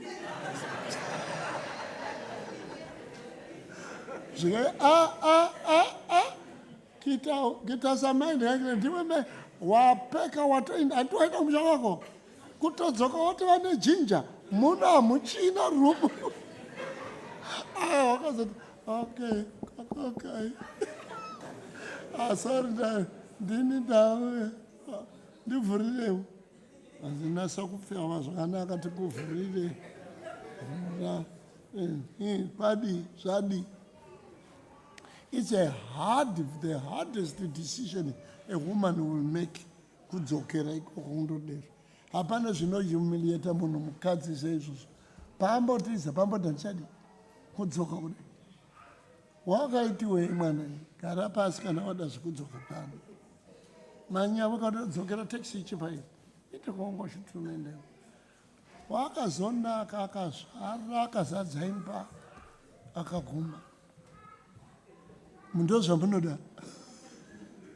Izvo zviri nani kungodzika. Kungogara ichiiteni chinya zuva risavira. Uchine chinya. Men homes broke. Netsika iyoyo kuzosvoda kudzoka. So I'm saying this kuti kana mukaona munhu wauya newcomer amusisingachamoni kasirai kumutevera. That's why umwe nomwe uri pasi pako ane machuti iwe ndandotevera ngana iwe ndandobatisa ngana usingachabati iwe ndandoyeuchidza ngana kuti chegumi chako kana uchidawo kuitigwawo nyasha naMwari. There are mafesi akawanda anoti okufuma okuita upenyu hwakareba kudzabamba kundoyangira zvose ahobho negasha ndo maprofita ndo maerita ndo mafoundation upon which Zion is built. Yakavakwa pamusoro penheyo nevapostori kuti munofamba muchiita izvo. Don't be fed up. Musakasira kuneta kushayiwa kuitwa fed up nevanhu. Chengetai makwai Mwari unomada. Vanhu venyu zviri kufamba asi vashoma. Toda kuti vawande. Toda kuti vamwe vazadze holi. Takaisa avo ashi ari imomo namaspika zvichiparidza munogona kuita muri mose mumakazara munomakazara pazvipakazara. Zvidana nokuti munofanira kuvateverera nokuvafudza. Musati handikendenge. Musati Zioni haina basa. Unoita Zioni izvi, unoti Zioni rine basa. Unoti Zioni basa rinozviwisa ende ukangobva panoya 10. Uri mufudzi. Mwari ndo paanozvidemba kuti mufudzi unofudza makwai angu. Umwe haachambozivi kuti tabhiri yangu ndakatanga nevangani iye zvino vava vangani. To tell you the truth, chero tikabvunzani chero regional upi kuti region yangu musi wandaitanga ini yakanga ino vanhu vakati iye zvino yava pakati. Ndiani une mafika iwawo? Senda yangu musi wandapointiwa kuti in charge vanhu vari regular kuchechi kuuya nevari irregular. Pane vanhu kwatinofamba kunyanyanya kumadiaspora mazioni eungano anotoonana musi wandinouya kusaizvi zvitoto umwe achitoto ngana vanhu uchipo uye akativone uchipo. How what name do you give to those people? Irregular, machanzasi, mawat. Vanopinde Zioni. Inoitwa katatu pavhiki, chitatu chishanu svondo, chitatu chishanu svondo.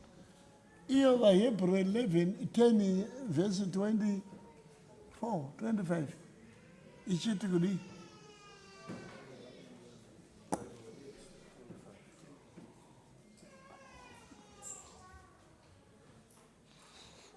Chawana bhatisa mzima upi kaviri. Vatanga kusvika muno nhasi vanoti ai ndo masvondo asingaperi. Ivi munongoti aiwa inotovawo chawana bhatisa mzima upi kaviri. Amen. Ndotozvidza kuti ndo Saturday handinayo chete this time. Zinangosari gbanezvono mangwana hwa nodzokera po ndisina kupedza kwakudi. VaHebrew 10:25 tisarega kuungana kwedu sezvinoita vamwe asi tirayirane zvikuru zvamunoona kuti zuva roswedera. Tisamborega pazino Kana chizioni chichimo, chikristo chichimo, the zeal and the desire yakazonzi na David ndinodokwairira senhondo inodokwairira kudokwairira chitatu kudokwairira chishanu so haikona kungozosurprise munhu wese kuti achimuzioni ucho musi weungano. You have to do that. Kana mukazviita all the time, mukazviita daily, muchawanda. The reason musingawandi, munoungana zana sezvo. When next, since ndakabva muno, makamboita namba yakadai pano, ring, rungano. Saka, inoendepi, ndo painofira ipapo. You must meet, muchirairana, muchidzorana, mapisarema. Rugare mazio tichimba life saka nasi tofanira kuti tinamatire shoko ratinaro riri hot peace. Amen. Nokusaramba munhu ari sheep. But when will I become a shepherd? Amen. Somebody's shepherd. When you are a shepherd, to know your duty, to know your sheep, feed them, meet them. The God of Zion wants to meet you oftener than daily. There's going to be a time you get an hour. Kana muchifinikara nekutaura shoko zvatiri kuita so. Saka kudenga munondodi. Muchandogara because ndonyaya chete. Hapana mashifti, hapana zvokuti ndichamboenda ade. Muchandiita sei? Itopractice. Let's pray for that peace. Kinamate. Jesus Christ.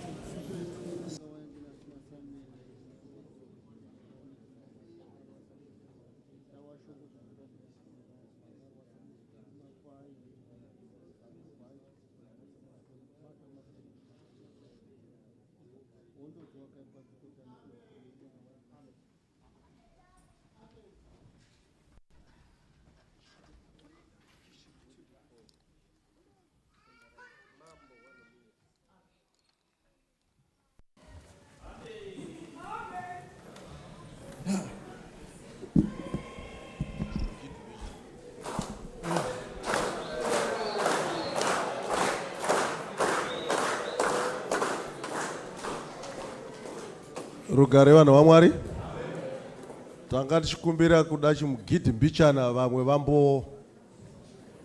vambozungunuka kuti hakuna chinokona nyengeterawo 2 minutes chete.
Thank you.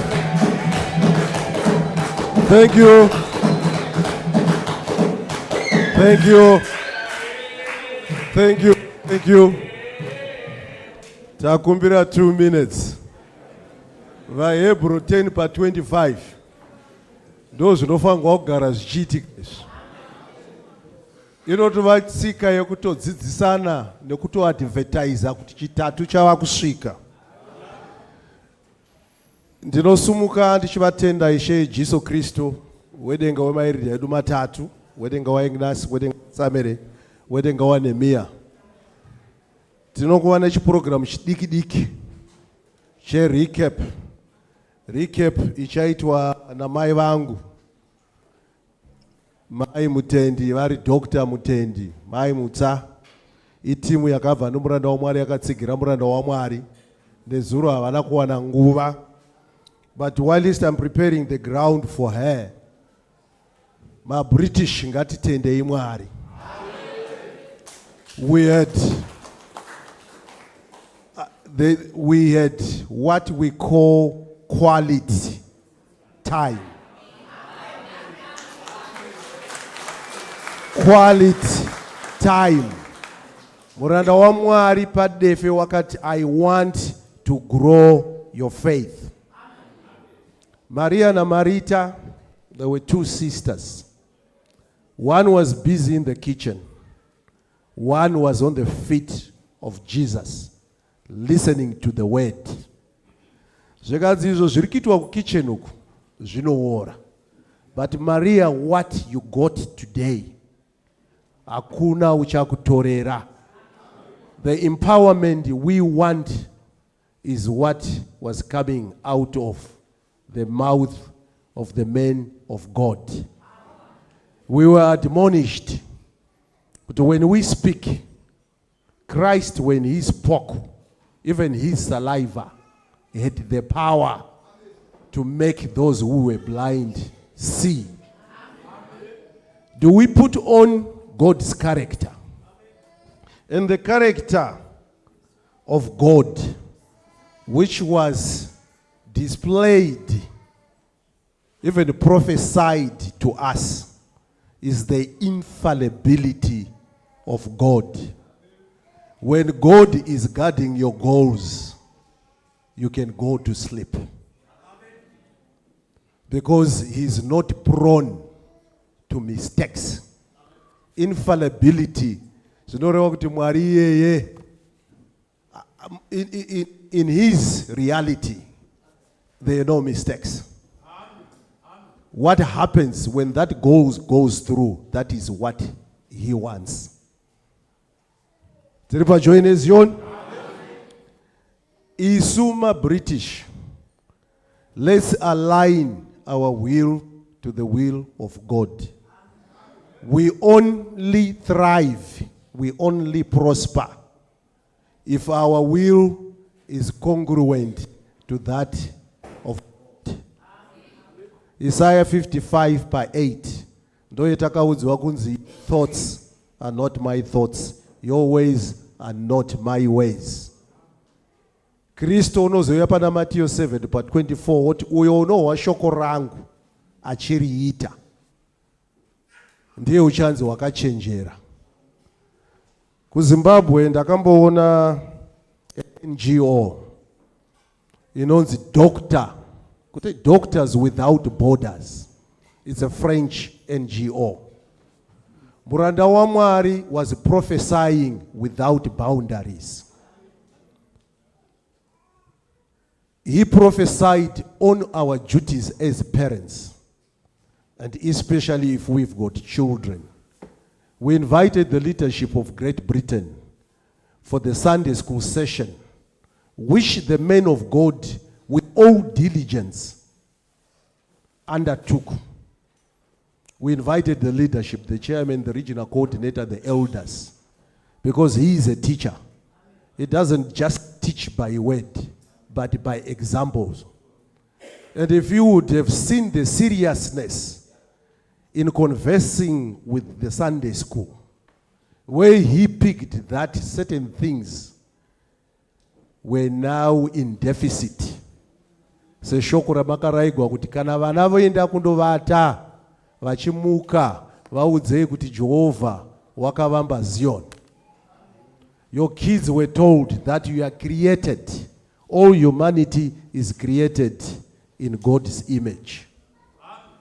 Whether you are white, yellow, whether you are black, that is the image of God. There is no room for prejudices. There is no room for, is it racism? There is no room for segregation. We do not judge each other. You don't know whether that is a sheep or a wolf. The apparatus and the mechanism in Jeremiah 17 verse 10 is a prerogative of God. Ndiye unoyera moyo is the one who interrogates our motives to see whether they are in alignment. Tiripa join Zion. Saka tinoda kutenda. Neshoko ritaka chipua, this is the best time. Some of you are very new. Some of you have just come. Quite let's move out of being sheep to being shepherds. Kain, wakati ovunzwa pamusoro pemunun'una wake, zvikanzi ndakaitwa here mufudzi wemunun'una wangu. We are each other's keepers. Kana muri shepherds, mapuwa in details. And mapuwa ma miracles are diapros. Anawo, anonzi masaramus, ekuti chingwa chishanduke kuita chi, akuti mahwe ashanduke kuita chingwa. We don't talk about miracle money. We don't talk about strange miracles. Pazion. Muranda umwari wakuudzai, Samere chai 59 years. Kana ari Pharaoh, ari Moses, went 10 times. Quite as long as that order is coming from God. He right ya mwari to open that door or to shut it. Isusu, we continue in obedience. Muranda wa mwari akataura kuti ndaitwa bishop ndagadzwa. Ndikafunga kuti I'll just walk into a bank, ndinoda Land Rover. And zvose yanga iri yekushandisa basa raMwari, haikona kuenda kuVictoria Falls kana kuenda kusafari, ndaona vampuche muno. Vaiva neboutique safari yava manager akurika kiroko. Kwa yanga iri yekuinda kunoita basa raMwari, asi Mwari wakati no. Takati chidzidzisiwa intuition to read the message of God, to discern God's will. Kuti kana taiziva torarama, tagona kuziva zvinodiwa naMwari, kuti it took time. Mukawa zvose mawanigwa akaita mbungo nekunzi zvinoda pfungwa dzedu nezvinoda Mwari. Kana tangogona kuzviziva izvozvo, tava right. And chiziyo hachizi chinhu chokuti tongouya, kwai vanoda kofi vapei, asi shoko rowedenga nesungano. Daniel 11:32, vanoitira sungano yaMwari zvakashata, uchavatsausa agovabata kumeso. The devil, muranda waMwari, spoke the most important unity which God has blessed is the family. When we go into foreign lands, let's not take their culture. Pazioni, we've got a God-driven culture which speaks to every facet of our life, even marriage. And it is the family which is under attack, the functionality and dysfunctionality of it. If we've got dysfunctional families, God is not glorified. And there is no way we can come and glorify God coming out of a dysfunctional family. Kwa inda munodzidza maths, inda munodzidza science, inda munodzidza geography. But your culture, you get it from God. Inda munodzidza zvimwe zvose, the husband should be the head of the family. The wife, Genesis 2:18, supports. You've been designed to support the husband. And if we just try to mix up that, equation anza haibudi. Tiri pajoine Zion, famba Zion. Saka muranda wa Mwari uri kuti let's safeguard the family, and all the teaching begins in the family. Ndo basa rababa na mai, ndo simba remakapuwa. Vana vanga vachiudzwa kuti dzidziswai kunamata na baba na mai. Isusu ngatiregei kuvhiringika tichitarisa zvinoitwa nevamwe. Mapisarima 137 pa 4 nepa 5. Ndikakukanga mwai weJerusarema vakanga vari kuBhabhiloni. Kwanga kune tsika dzavakanga vainadzo. Shadrach, Meshach na Abednego vaingofamba netsika dzavakadzidziswa naMwari wavo weZion. Vakabudirira. Vana venyu vadzidziswa kunzi vaite ma-entrepreneurs. Chero isu ngatibvei mu-education system yanga yakadesigniwa kuti tive ma-sophisticated slaves or servants, to become entrepreneurs, to go and do business. That is what your kids were taught. Kuti they should go and interrogate the education they are getting. But once they get it, they should be able to go and do business. Haikona kunotsvaga boss. Iko zvino kunyika kwedu nekune dzimwe zhinji vanhu vari kutsvaga vanhu vanovatsvagira ma-employers. Kwai let's get out of it. Ndakaita godo neFriday ndichibuda muCentral London ndichiona street yakazara nemaMuslim achibva kumosque. They control and manage their time. Isusu time yedu inotokontrolewa. We beg. But iwo nokuti vanoziva Mwari wavo. Zvezvo taudza kuti kana tikaziva Mwari wedu tichaita mabasa makuru. Tinotenda. Ndavakupa mai vangu Dr. Mutende vari kutibetsera kunyaya dzema-health services, faith healing, ndokuona kuti zvinoshandidzana sei. Mwari wedu paZioni ndiye wakati muSamaria wakanaka akatora munhu akamisa muhotera akati kana ava nane mozomuisa kuchipatara. PaZioni tine both natural science and faith healing.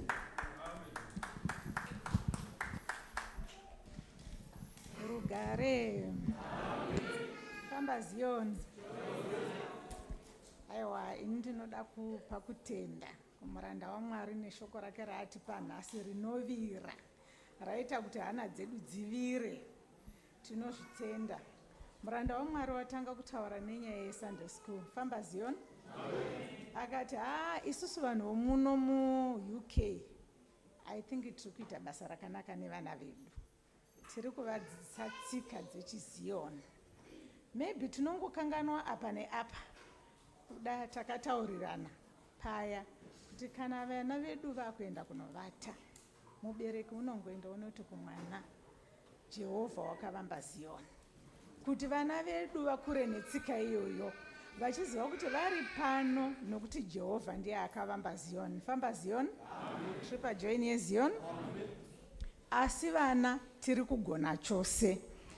Muranda waMwari akati iye pane vanhu vatijoina senge zuva ranhasi kuda vatsva kana kuti vari kuuya zvikanzi ivava vane rombo rakanaka because vari kuuya mutsika yechiZion.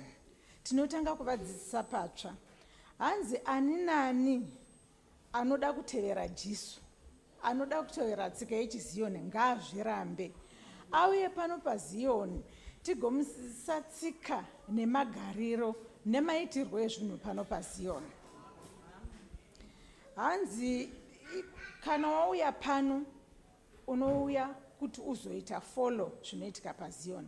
Pano haizi coalition yokuti tichataurirana iwo mboti ini Mwari ndanichifunga kuti zvakati. Aiwa, zvatinoita pano ndo zvakatagwa nokutongwa naMwari. Hatichinji, ndo tsika yechiZion iri pano. Famba Zion. Hanzi vati muranda waMwari atiudza nyaya yaJob pana Job 2:10. Akati Job akataura nemukadzi wake achiti iwe mukadzi iwe uri kutaura kunge mukadzi benzi. Muranda waMwari abvunza kuti pano paZion pane mukadzi benzi, pane murume benzi here? Aiwa, pano hapana benzi because pano pose paZion tsika yatinoita nezvose zvatinoita zvinobva kuna Mwari. Saka varume, kana makuzotaura nevakadzi venyu, hapana murume wechiZioni uchati mukadzi wangu ibenzi.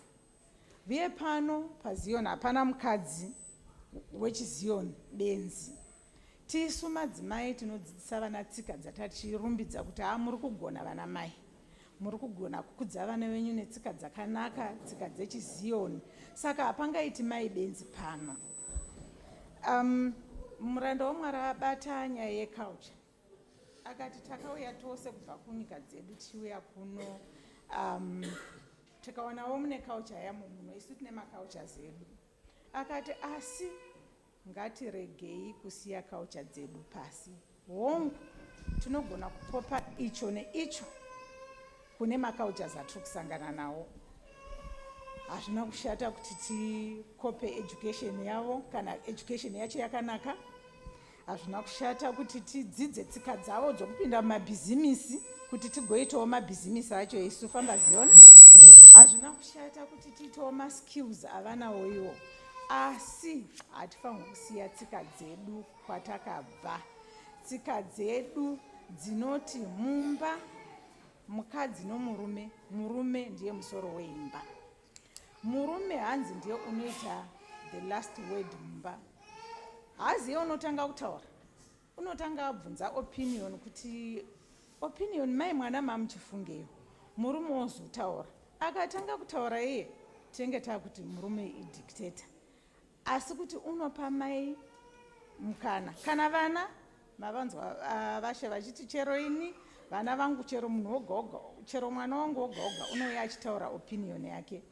Saka muranda waMwari unoti murume uchakupa chanzi yekutaura. Asi kana wataura kudaro, murume unozoita shoko rokupedzisira, nokuti murume ndiyo head yomumba. Ende tsika idzo hatifanirwi kudzirasa. Kopa education, isu nyika yedu panguva iri zvino iri kutraya chaizvo kuti tibve kutsika iyeyo kungoti tinodzidziswa kungonoti kana ndapedza basa, kana ndapedza chikoro ndonotsvaga basa. Ngatidzidzei kudzidzisa vana, kuzvidzidzisa chero isu kuti aiwa kuchikoro kwandiri kuenda uko, chero ndikaimprova education yangu, ndikaimprova maskill, ngandiite ndiine shuviro yokuti ini handidi kuemployiwa kana zvichibvira. Ko ini chinonditadzisa kuemploya umwe munhu chi? Famba Zioni. Tichinje tsika iyoyo titi todawo kuzviitira zvinhu zvedu isu. Tive nesimba iroro rokuti chandaita kana ndichigonawo kupa umwe munhu basa ndichamupa umwe munhu basa. Ndisangoita munhu uye wokuti ndakamirira kuti kana ndapedza chikoro changu ndopuwa basa noumwe munhu. Muranda waMwari ataura zvinhu zvakawanda chaizvo. Ataura shoko rokuti muimba maMwari muno hamuna exception yemakomborero. Tose isu takakodzera kukomborerwa naJehovha naJesu. Tikangotevedzera tsika nemaitiro echiZioni. Tinodzidziswa nguva dzese kuti hanzi tine vafudzi. Vafudzi musakanga mwamakwai enyu, munotiteverera chero patinorasika. Chero gwai rikasauya, teverera gwai iroro. Nokuti kufudzwa ikoko tinokuda. Vamwe tinosvika tonyengerwa nadhiabhorosi, nyoka uko tokanganwa. Asi vafudzi tinokukumbirai kuti teverai makwai enyu. Tiri pano kufudziwa nemi. Hapana munhu unonzi is an exception pano paZioni. Tose we are welcome. Vataura muranda waMwari kuti chero unouya, chero asiri muZioni akauya achiti ndoda kofi, tinomupa. Kana akauya achiti ndoda kunamatirirwa, tinomunamatirira munhu iyeye. Hapana munhu watinorasa kuti hauyi. Asi imimi sevafudzi chititevereraiwo isu semakwai, muchitifudza, muchitipa shoko raMwari kuti tidzoke tipinde muzhira. Ndinoti kana ndofunga kana ndamareva iwawo nokutenda. Amen.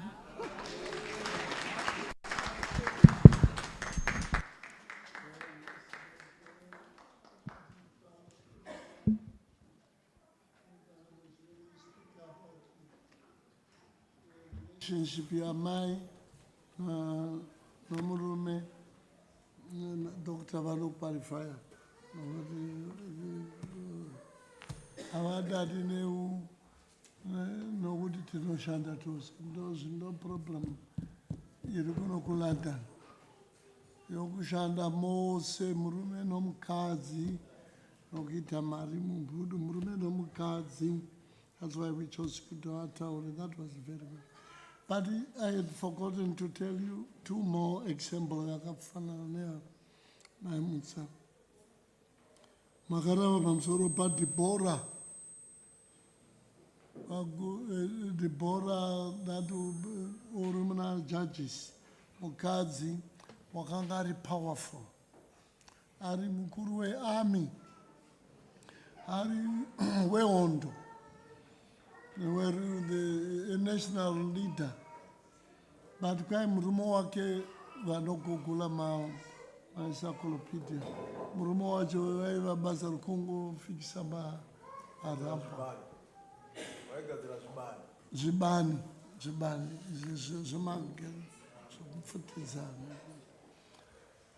But she would go kumaku army dzose nenyika yose kundosalutwa neujudge. Apedza izvozvo oenda kumba kwake ofugamira mukadzi unogadzira zvibani zvemakebhos anga asina ezesa kudzoka aitofamba achiita seuhwa hwakatungidziwa asi iwo that was the job of that man. But mumwe wangozoona rimwe mubasa rakangofanana nomukadzi wako nomurume wako moita disown your husband. Kaima muno mamakagara muBritain muno. How do I describe a murume wa Thatcher, Prime Minister? He was not an outstanding man. But the Thatcher would go, like anybody in Britain, to rely on Mukadzi Basa or house girl. Thatcher would do that for her husband. The British people knew that. She knew how to be respectful to her husband. So, culture yorudzi ingatiti tava muno mu Great Britain. I've talked much about women against men, but the men are equally at fault. Vanhu varume vari rafu zvisingambobviri vanongova nesemu nhaikire iyoyo. Vamwe vanowiswa navakadzi vavo votiza after vawiswa. Vamwe vanombogarisana zvakanaka vorafura vakadzi vavo because of good living and a good life. Isati furira as well. Musafurigwa good with what you see. Hamuna kuzotiravira hedu vhesi musapengesewa nezvamunoona. Deuteronomy 28:34. Anna, you are raising a group of young boys and girls. They need their culture from you, people. Vachadzokera kumusha, you might make up your mind kuti halichadzoke kumusha. Sana zvikakura, they will make up their own mind. They will want to go home. You are asisina kana chiculture chimwe chokumusha. Over to you, China. Tinoda kutenda. Deuteronomy 28 verse 34. Uchapengesewa nezvauchaona nemeso ako. Muranda waMwari tinoda kutenda vataura zvedemocracy kuti even mudemocracy muine hierarchy. Kumusha uko handisi kuda hangu kutukana nevanhu. Kune vamwe vakauya ne-strategic ambiguity ne-structureless ngagire. Mukereke mune structure, mumba mune structure. Dzinofanirwa kuti dzirespectwe. Muranda waMwari nhasi tichida kukuratidzai mataura panyaya yedress code. Muchiti tava nevasikana vakuitawo ma-technical skills. Vakupfeka ma-worksuit. Mukati dress code haina basa. But nhasi tichida kuti muone vasikana vatibetsera pa-broadcast. Pamela Marufu na Blessing Mafuta vari kushanda natafumafundira nevakomana vari kumusha uku kuti broadcast yedu Pamela ndiye ari kutipa mapictures ose aya. Blessing ndimadliwayo yeye. Yoni saka ngatiregerei kundovharira kwaya hapana munhu wakaiswa paZioni kuzoita decoration. Munhu wose une chokuita. Tine basa rekuti Zioni risvike kumagumo enyika. Saka don't treat some people passive kana kuti sema decoration emuchechi muno umwe neumwe une chokuita. Saka iko zvinotaka kupa veGreat Britain kuti vachipinda mumaprograms avo. Tinotenda.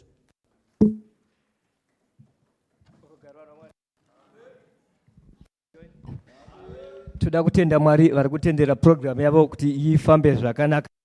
Maoko timbotenda. Saka iko zvino tichadigwa maprograms awareness campaign in Jordan na varwa vazhinji. Varwa vazhinji vachipedza coordinator vata